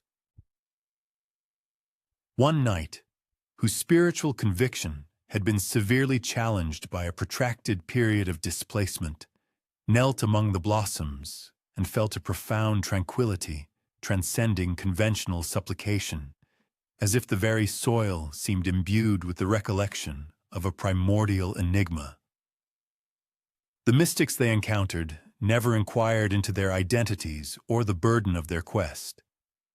Instead, they regarded the Templars with an air of inherent comprehension, as if the knights were not unfamiliar visitors, but integral figures within a grand narrative that had commenced eons prior to the genesis of their own fraternity. Your chosen path is an intrinsic part of a circle, one venerable seer whispered softly, and cyclical trajectories invariably complete their circuit. However, not every encounter was characterized by serenity. In an exposed, desolate territory, they came upon a faction of self-denying devotees whose rituals verged on the perilous. These men believed that spiritual illumination could only be attained via radical measures, severe fasting, physical suffering, and the complete renunciation of corporeal attachments. Their emaciated chieftain, his gaze ablaze with an unsettling intensity, asserted his knowledge of an artifact possessing the capacity to alter the course of vast dominions. He vowed to disclose its concealed location should the Templars subject themselves to his rigorous tests. The Templars, cautious of his deranged fervor, declined. Yet, as they rode away, they pondered if his assertions held genuine veracity, or if he merely represented another specter projected by humanity's insatiable craving for dominance. Through each successive meeting, the knights started to discern a recurring motif. Every spiritual guide they conversed with communicated through enigmatic allusions to containers, journeys, and cyclical forms, yet never employing the unambiguous terminology the Templars ardently desired. Not a single individual could proffer a chalice, a parchment, or any sacred artifact as tangible validation of their arduous quest. Instead, they bequeathed them a legacy of profound inquiries, each query possessing a greater gravitas than the material riches they had once amassed within their formidable strongholds. The Grail, it seemed, was simultaneously ubiquitous and utterly elusive. It resided in the serene resonance of a sacred gong, in the tranquil quietude of verdant bamboo thickets, in the delicate descent of a sakura petal. And yet, its inherent intangibility paradoxically propelled the knights onward with renewed impetus. Their original undertaking had been predicated upon martial might and material wealth, but now it unfurled amidst profound quietude and ethereal vapors, in symbolic representations too immense for individual appropriation. As the Templars took their leave of these mystical territories, bearing within them the resonant wisdom of monastic orders, venerable seers, and itinerant philosophers, they perceived a profound metamorphosis within their own beings. Their metallic carapace seemed to weigh more ponderously. Their guarded truths appeared more vulnerable, but their perceptual scope had dramatically expanded. The East had not bestowed upon them the Grail itself, but it had given them an ineffable insight, a sense that their journey ceased to be centered on acquisition, but rather on profound enlightenment. And still, somewhere beyond the distant horizon, subtle murmurs endured, whispers of a colossal peak shrouded in ethereal mists, of ancient texts protected by venerable wise men predating established monarchies, of an ultimate precipice where the sacred chalice could potentially be brought to light. The knights persevered in their advance, the pronouncements of the spiritual guides reverberating like faint chimes in their minds, enticing them further into the intricate maze of destiny. The eastward thoroughfare brought the Templars to a realm utterly dissimilar to any they had previously encountered. Gone were the undulating steppes and arid gusts. Before them rose colossal mountain ranges that appeared to form the celestial ramparts of paradise itself, their summits perpetually adorned with pristine snow, radiating with an incandescent warmth akin to dying coals under the descending orb of day. These were the Himalayas, enveloped in an aura of profound spirituality, utterly unyielding to passage, and rumored to serve as the dwelling place of divine entities. The arduous journey commenced at the base of immense ravines where powerful torrents cascaded from ancient ice formations, their liquid elements frigid and pellucid as flawless gems. Hamlets nestled precariously against the steep inclines, their dwellings fashioned from rugged rock and sturdy wood, adorned with vibrant banners inscribed with sacred invocations that fluttered ceaselessly in the mountain winds. The knights, rendered resilient by extensive peregrinations, perceived their own insignificance here, as if each advance seemed to be scrutinized by the silent observation of unseen entities dwelling in the lofty reaches. Even their equine companions displayed increasing agitation, their exhalations clouding the frigid atmosphere like wisps of vapor. The trail contracted significantly with their upward trajectory, becoming a serpentine route hugging precipitous rock faces where a solitary error in footing would hurl them into bottomless chasms from which no human could emerge alive. Colossal snowslides roared menacingly afar, and the celestial dome appeared palpably nearer, its myriad stars blazing with the intensity of primordial sentinels' gazes. Nocturnal hours were acutely severe, the pervasive chill so intense that even their metallic armaments felt susceptible to fracture.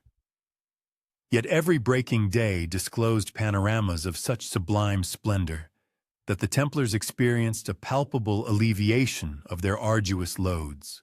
The terra stretched out beneath them as an expansive, richly adorned tome, lowlands rendered in deep, obscure tones, mountain crests delineated by fiery hues. In one remote ravine, they encountered solitaries who inhabited grottos excavated from the sheer rock faces. Enveloped in coarse fabric vestments, their countenances bronzed by relentless solar exposure, they intoned incantations that resonated with the profound rumble of a storm, yet paradoxically imbued with an uncanny tranquility. They extended to the Templars' illuminations fueled by clarified yak fat and sustenance in the form of heated liquid nourishment, expressions of benevolence within an environment that appeared to divest humanity of all superfluities. One hermit, his facial hair as pristine as the encompassing drifts, drew a circular emblem upon the rocky substratum with a digit. "What you seek lies beyond," he said softly, "but beyond is not exclusively found through linear progression." His words, like so many before, were simultaneously a caution and an enigma. Further into the mountains, the Templars chanced upon a monastic edifice situated atop a formidable crest, resembling a geological diadem. Its internal surfaces were adorned with frescoes depicting resplendent entities, certain figures possessing multiple limbs, others exhibiting countenances simultaneously tranquil and awe-inspiring. Inside, the atmosphere was dense with aromatic resins, and the subdued cadence of ritualistic recitations pulsated with the rhythm of a concealed vital organ. The monks received them not as unfamiliar visitors, but as anticipated voyagers on a sacred quest. Ancient manuscripts were unfurled before their gaze, replete with calligraphic forms inscrutable to their understanding, sinuous characters appearing to undulate like flowing waterways across the vellum. A particular roll of parchment communicated the monks through expressive movements, recounted the arrival of a sacred artifact ages past, conveyed by sojourners from far-off territories. It narrated the existence of a chalice, resplendent and intact, concealed deep within the geological convolutions of the very peaks. The members of the order exchanged silent, meaningful looks. Could this indeed be the legendary Grail, transported to the Orient even prior to their assumption of its protection? Or did it merely represent an additional emblem, a further resonant reverberation of the elusive verity they so desperately pursued? Days unfolded into an extended period as the Templars ascended through increasingly elevated mountain passages. Blinding snow obscured their vision, and the biting frost chafed their exposed flesh. Yet, as night descended, beneath a firmament ablaze with celestial brilliance, some nights attested to perceiving faint voices carried on the wind, soft, rhythmic incantations, beckoning them onward, directing their course toward something that remained tantalizingly elusive. The colossal mountains themselves appeared imbued with sentience, not merely inert stone and ice, but a vibrant portal situated between disparate realms of existence. One particular evening, as the western horizon ignited with fiery hues of ochre and ruby, a tempest compelled the company to seek refuge within a subterranean chamber. There, their torches illuminated enigmatic pictographs upon the cavern walls, intricate helical patterns, cruciform symbols, and forms strongly evocative of sacred vessels. The knights ignited their flaming brands, and gazed in profound quietude, their exhalations condensing visibly in the biting atmosphere. Had predecessors traversed these very paths? Could it be that the esoteric knowledge of their brotherhood was not solely an Occidental enigma, but had extended its tendrils even to these elevated altitudes? A young knight, his convictions unsettled by a multitude of perplexing enigmas, muttered audibly, "What if the Grail is not ours at all? What if it belongs to the world?" His words hung in the cavern's confines like an ethereal vapor, profoundly disquieting their companions. The silence that followed was more oppressive than the very rock that enshrouded them. Beyond these formidable passes, the Templars attained a sprawling tableland where the celestial dome appeared within arm's reach. Here they beheld an assembly of venerable spiritual practitioners, lamas who arranged themselves in concentric formations under the vast expanse of the firmament, intoning sacred verses while percussive instruments and wind instruments echoed profoundly across the landscape. The Templars observed with profound reverence, perceiving that the aspirations of these individuals transcended territorial dominion or material prosperity, focusing instead on the harmonious integration of the divine and the terrestrial realms through resonant invocation and supplication. One Lama, his countenance marked by the elements yet radiating benevolence, turned to them and declared, "The chalice you safeguard is merely a symbolic representation. The authentic receptacle resides within the human spirit. Protect that inner sanctum, and no temporal power shall ever wrest it from your possession." By the time they began their descent from the formidable mountain ranges, the Knights of the Temple had undergone a profound metamorphosis. They had withstood tempestuous weather, profound quietude, and epiphanies that pierced more profoundly than any blade. The lofty Himalayas had challenged not merely their physical fortitude, but fundamentally re-evaluated their comprehension of their sacred undertaking. And yet, as they departed from the immense silhouettes of those towering summits, they bore within them a greater multiplicity of inquiries than definitive solutions. Somewhere beyond the mountains, it was rumored, lay sovereign territories concealed from the cartographic knowledge of the Occident, lands where venerable parchments recounted tales of riches that could alter the very trajectory of vast dominions.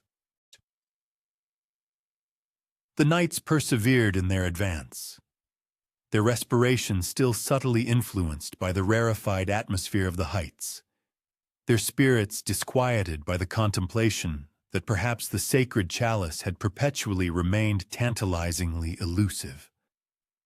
The majestic ranges gradually diminished in their wake, but their imprint persisted like a vivid nocturnal vision. The profound sense that they had transited a portal not merely composed of geological formations, but of preordained fate. Beyond the jagged glacial pinnacles of the formidable Himalayas, the Templars penetrated verdant depressions unparalleled in their prior experience. Here, the atmosphere felt gentler, yet retained a crisp vitality, sharp with the aromatic essence of coniferous trees and indigenous botanicals. Waterways meandered like lustrous filaments of molten silver through vibrant viridian pastures, and dispersed hamlets appeared wholly unaffected by the commotion of royal conflicts and holy wars. The terrain subtly communicated a profound sense of seclusion, hinting at sovereign territories shielded from the acquisitive reach of Occidental powers and the Roman pontiff, maintained in an undisturbed tranquility while the remainder of the globe was consumed by fervent religious conflicts. The Templars had previously encountered whispered accounts of these enigmatic domains from itinerant traders and intrepid voyagers traversing the ancient Silk Road. Kingdoms where the demarcation between fantastical narrative and verifiable chronicle became indistinct. Some spoke of the fabled Shambhala, an effulgent metropolis reputedly sequestered within the undulating contours of the terrestrial sphere. Others alluded to the legendary dominion of Prester John, a monarch whose pious Christian seat of power was reputedly situated somewhere beyond the mythical Garden of Eden. Regardless of whether these narratives constituted imaginative fiction or prescient divination, the Templars were unable to ascertain, but now, positioned atop the elevated crests, surveying territories absent from their Occidental cartography, they experienced a profound sensation of having entered the very essence of mythical lore. Their route guided them toward a fortified urban center where the architectural style harmoniously fused robust stone bastions with exquisitely crafted timber sanctuaries, their projecting roof edges adorned with vibrant depictions of serpentine dragons and serene lotus flowers. The populace extended a welcome to the Templars, tinged with cautious inquisitiveness. Unfamiliar panoply shimmered with an uncanny luminescence beneath the effulgence of oil lamps, and their cruciform symbols appeared simultaneously recognizable and foreign to the clerical figures who imparted benedictions through movements incomprehensible to the Occidental warriors. In the magnificent audience chamber within this urban settlement, they were accorded a formal reception by a monarch attired not in ostentatious gold, but in silken raiment intricately embellished with celestial cartography. He attended with serene composure as the Templars recounted the history of their brotherhood, the trials of their persecution, and their arduous pursuit of an artifact reputedly imbued with sacred potency. When they finished, he offered a subtle, knowing smile. "Honor, the object of your tireless search has traversed numerous territories," he stated, his utterance possessing the tranquility of an undisturbed pool. But individuals who grasp it with excessive tenacity are ultimately consumed by its very essence. He then commanded his scholarly amanuenses to present ancient parchments and charts inscribed with ideograms impenetrable to the Occidental warrior's understanding, but which appeared to delineate routes traversing arid wastes, flowing waterways, and expansive marine expanses. The monarch's erudite advisors narrated the chronicles of an ancient artifact, once transported by individuals of Occidental origin eons prior to the advent of the Templar order. They delineated a receptacle, effulgent and impervious to destruction, which had disappeared into the formidable mountain ranges many centuries past. Some believed it was ensconced within a secluded vale protected by monastic recluses. Others posited that it had submerged into the terrestrial crust during a seismic upheaval, engulfed entirely by the very maw of the mountain. "Do not pursue the material artifact," one scholar advised with gravitas, "for the tangible form is but an ephemeral silhouette. Instead, endeavor to comprehend the profound verity it mirrors, and illumination shall be your discovery." As they tarried within the confines of the realm, the Templars observed manifestations of spiritual devotion that echoed their own tenets in uncanny correspondences. In one temple, they found intricate sculptural representations of a divine entity enthroned upon a lotus blossom, grasping a container from which lambent radiance cascaded like conflagration. Despite its divergent morphology, it resonated profoundly with the sacred cup of their mystical insights. In another shrine, they saw a fresco depicting seafaring individuals navigating vast oceans under the celestial guidance of a luminous star.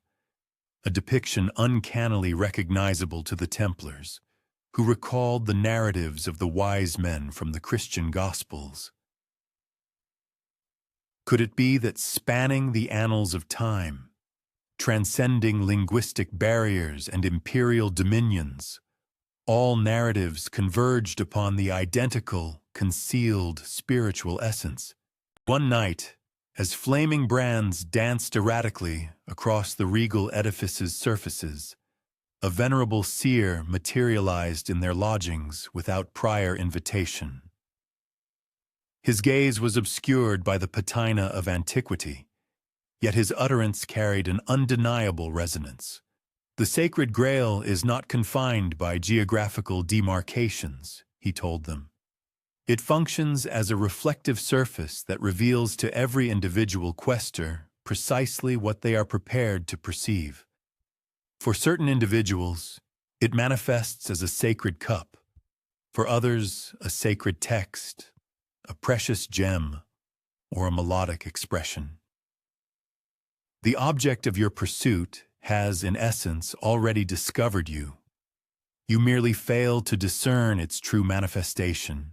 So, then he dissipated into the encroaching gloom, bequeathing solely the aromatic essence of sacred sandalwood in his wake. The Templars grappled intellectually with the profound implications of his pronouncements. Could the sacred artifact they had protected with such unwavering zeal transcend the mere physicality of an item? Could it be a fundamental verity possessing myriad manifestations, reflected universally across diverse civilizations and linguistic expressions? These philosophical contemplations engendered a profound disquietude within their ranks. Yet they were incapable of disregarding the recurring resonances they encountered at every juncture of their peregrination. When the moment arrived for their onward journey, the monarch's retainers supplied them with essential provisions and experienced escorts to direct their course toward more easterly territories. Prior to their egress, the sovereign personally bestowed upon them a valedictory token, a segment of precious jade meticulously sculpted into the form of a sacred cup. "Bear this," he instructed, "not as an object of material wealth, but as an enduring memento. All receptacles are ultimately susceptible to fragmentation. It is only the essence they contain that persists through time." The knights executed a profound obeisance, experiencing a sense of profound humility unfamiliar to them even amidst the arduous conflicts of European battlegrounds. As they continued their peregrination into territories as yet unmapped by Occidental cartographers, the secluded realms receded into the past, dissolving like a nocturnal vision at the first blush of morning. But their recollection persisted, a memory of sagacity predating any ecclesiastical edict from Rome, of kingdoms that embraced tranquility in lieu of territorial expansion, and of fundamental verities too expansive to be monopolized by a singular religious fraternity or ecclesiastical institution.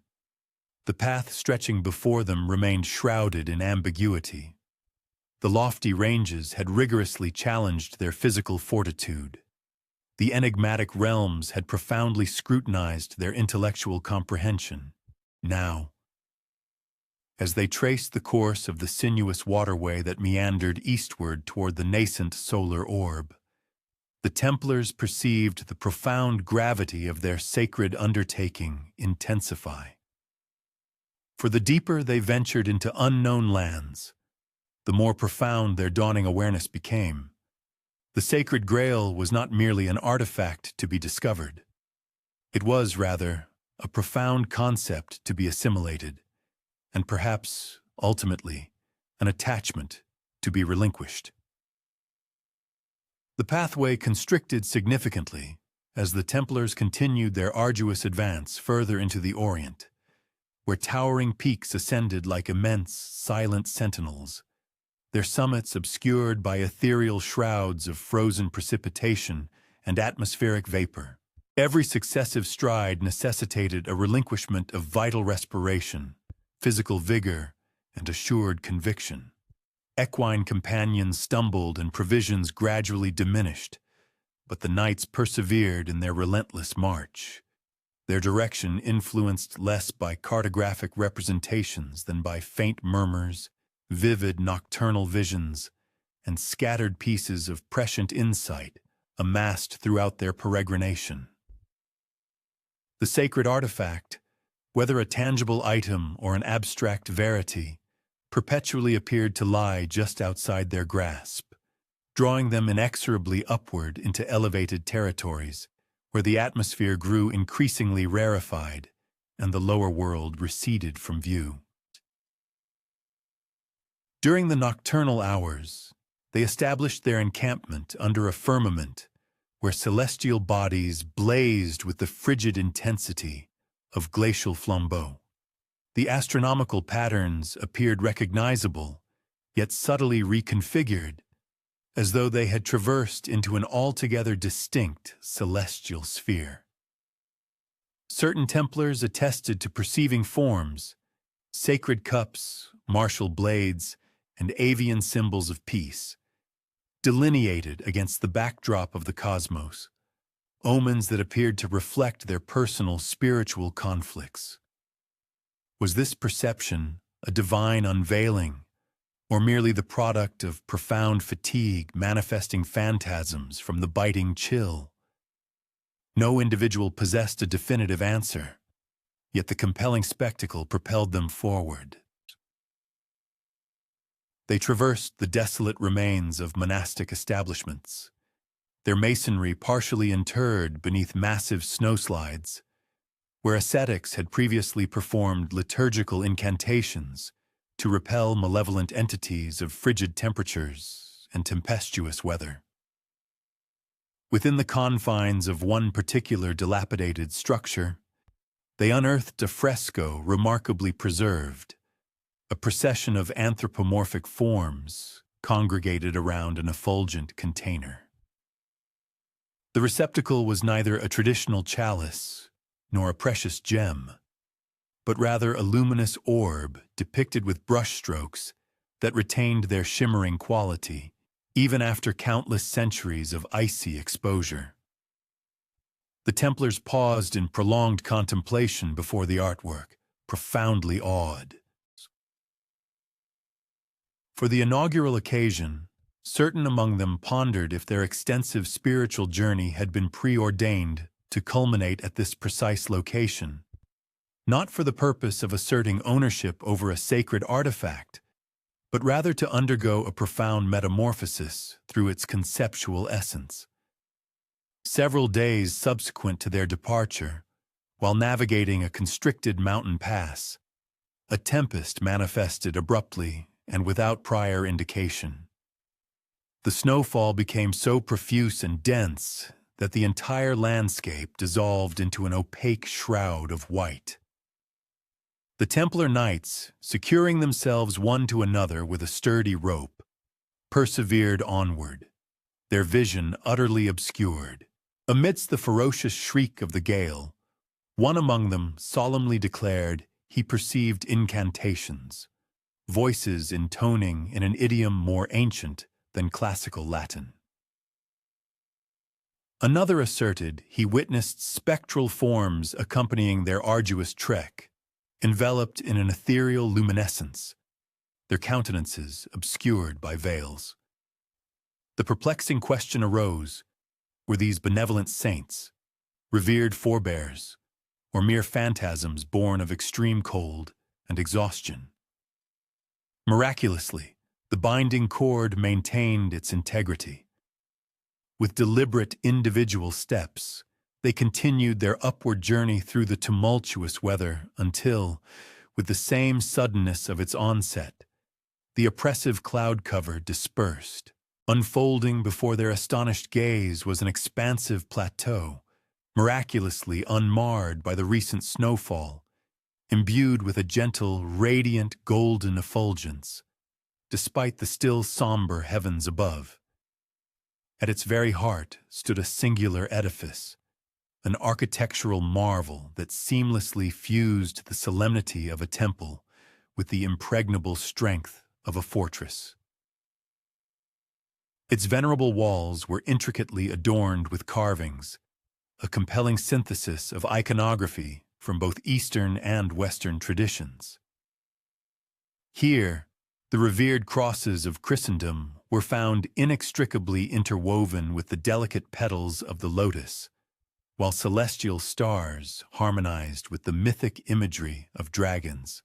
It truly appeared as though a grand conspiracy of all spiritual doctrines had converged to inscribe their indelible legacy upon these ancient stones. Within the sacred confines of the structure, and profound and absolute silence held sway, a stillness that seemed to absorb all sound. The knights moved cautiously through a series of expansive chambers, illuminated solely by slender fissures in the ancient stonework, through which luminous shafts of sunlight penetrated the gloom, resembling incandescent spears of fire. Upon reaching the innermost sanctum, the very heart of the edifice, their expectations for a tangible treasure were subverted. They discovered neither a resplendent chalice nor a precious jewel, nor indeed any conventional relic imbued with overt power. Instead, positioned upon an unadorned, modest altar, rested a mirror.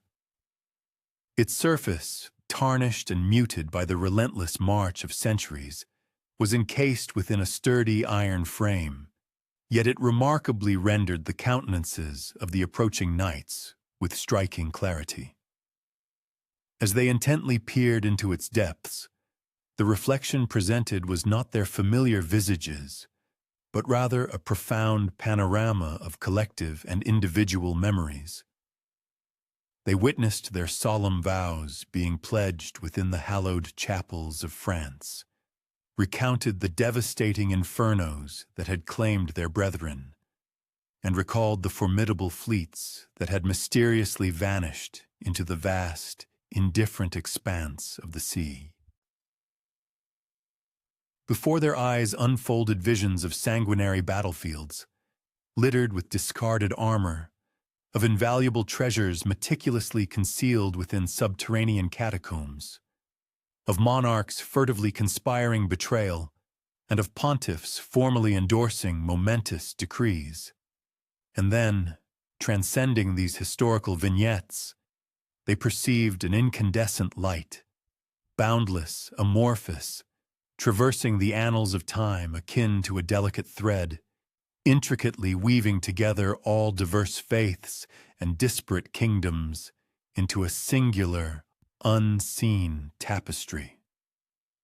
Overwhelmed by this revelation, one knight immediately sank to his knees, his body racked with tremors. Another openly succumbed to tears, his emotions unbridled. A third, finding the intensity unbearable, averted his gaze, incapable of confronting the profound truths the mirror unveiled. For within its enigmatic depths, each individual beheld not merely the expansive chronicle of the Templars, but also the unvarnished essence of his own soul, stripped bare. Outside, the tempest resumed its fury, its violent force reverberating through the very stones of the ancient temple. Yet remarkably, the mirror remained impervious, its surface undisturbed. Deliberately, in a solemn procession, each knight in turn relinquished his armaments upon the altar. The resounding clatter of swords against the cold stone echoed through the sanctum, while their formidable shields were carefully propped against the unyielding wall. In the profound presence of the revelation they had just assimilated, the very substance of iron felt insubstantial and hollow, their once sacred vows now appearing utterly diminutive in scope. No audible voice emanated from the ethereal, no celestial hand descended to offer benediction. Yet within that profound, resonant silence, the knights inherently grasped that their arduous spiritual odyssey had finally attained its ultimate zenith. The fabled Grail, they now understood, was not a tangible artifact to be fiercely protected, clandestinely purloined, or meticulously concealed. Rather, it constituted an intrinsic truth, an inherent wisdom harbored within the human spirit, patiently awaiting its reawakening in any geographical domain, articulated through any spoken language, and embraced by any receptive heart. With the gentle return of dawn's first light, they departed the enigmatic temple, maintaining a profound and collective silence. Observing from a distance, the ancient structure appeared to gradually recede, merging seamlessly into the very fabric of the mountain, as if its existence had been merely an ephemeral illusion. Before them now unfurled an entirely new horizon, vast expanses of lands yet unseen, and a myriad of paths utterly uncharted. Remarkably, no one among them posed the question of their subsequent destination. The arduous physical and spiritual ascent had conclusively ended. What now awaited them was the inexorable descent into the annals of history, and ultimately, into the realm of legend.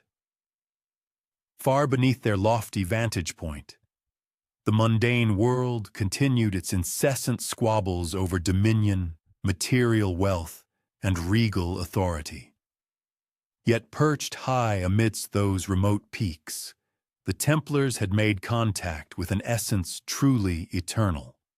And although no European chronicler would ever document this culminating ascent, its profound reverberations persisted, manifesting in hushed whispers, enigmatic symbols, and captivating narratives that subtly permeated every cultural tapestry and mythological tradition, to the extent that their origins eventually became untraceable. The knights pressed onward, no longer driven by the pursuit of sacred artifacts, but transformed into vigilant guardians of a profound, unspoken silence. The inexorable passage of time unfurled like diaphanous veils, gracefully drifting across an obscured visage. And in its wake, the distinct memory of the Templars' presence in Asia gradually dissipated, transmogrifying into mere rumor and conjecture. Concurrently, powerful monarchs across Europe officially denounced them as egregious heretics, and solemn papal bulls definitively consigned their once illustrious name to the ashes of oblivion. Nevertheless, in the distant and mystical lands of the East, subtle, ephemeral threads of their journey stubbornly persisted. Merchants traversing the vast desert caravans recounted encounters with formidable armored men who moved silently, conspicuously devoid of any identifying banners. Ascetic monks within remote, secluded monasteries softly murmured of pale-skinned warriors who reverently prostrated themselves before sacred shrines that were unequivocally not of their own tradition.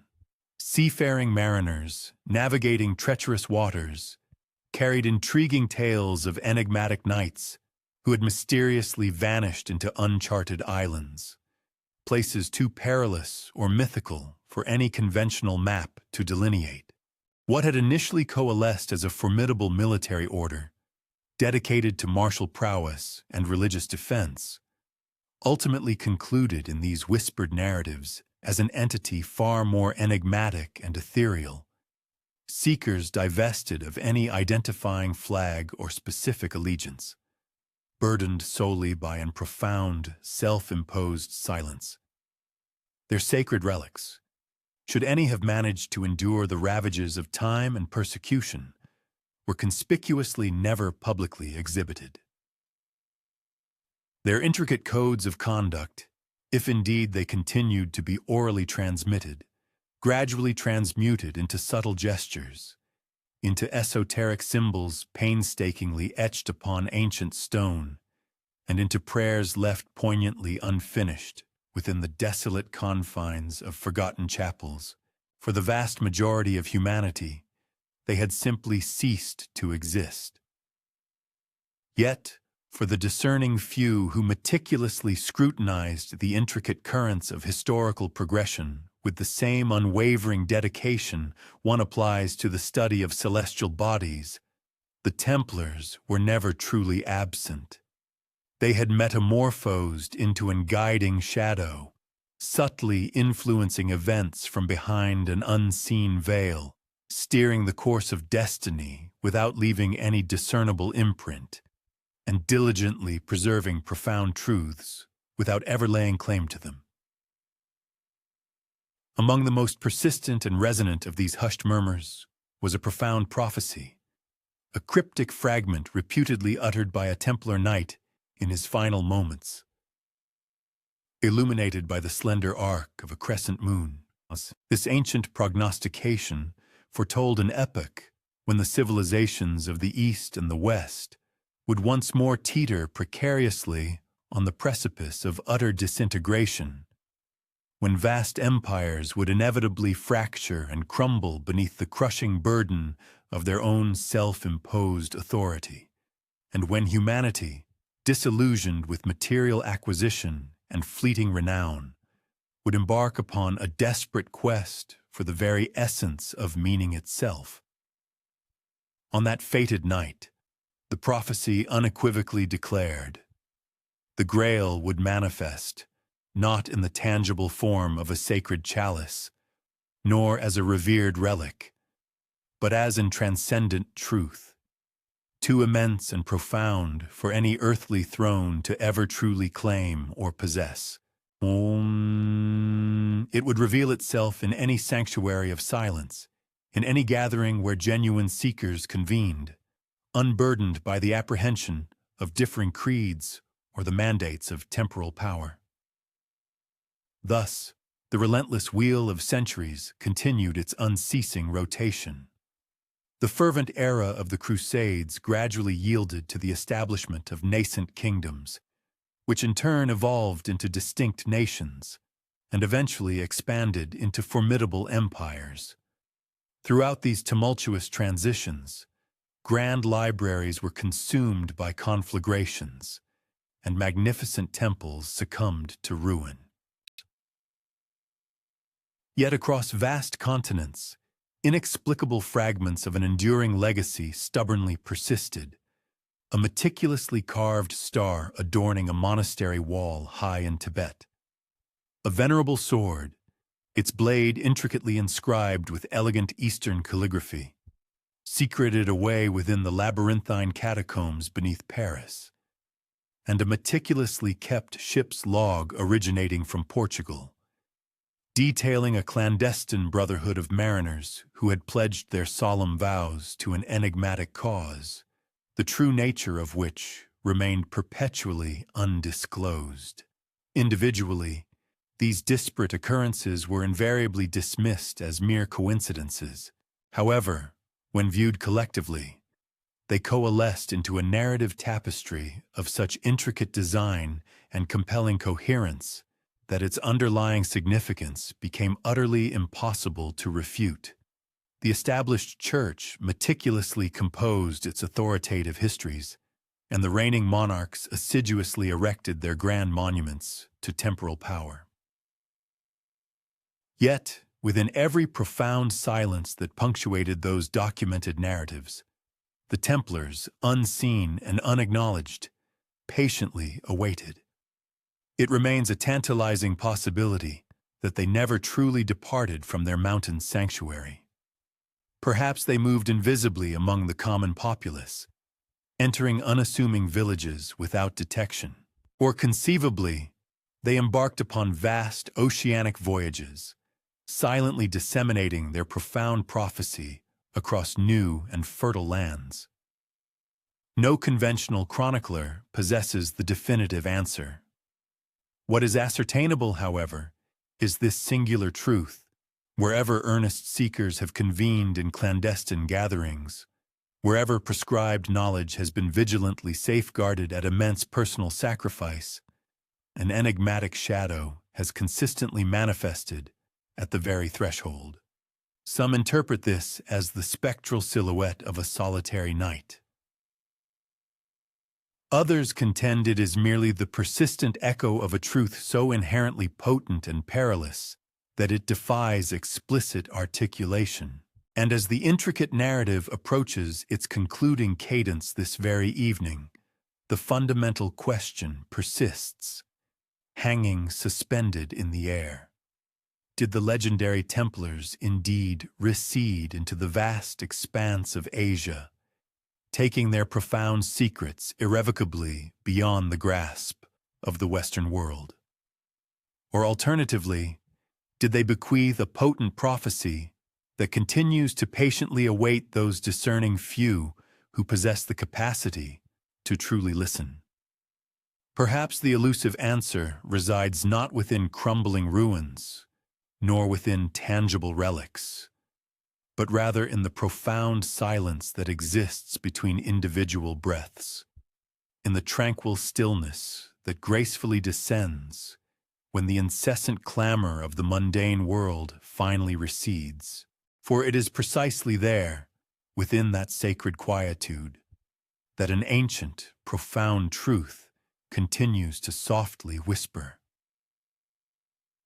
This is a whisper that the mightiest of kings proved incapable of silencing, that the most powerful of pontiffs could not expunge from existence, and that the relentless march of time itself has utterly failed to enter.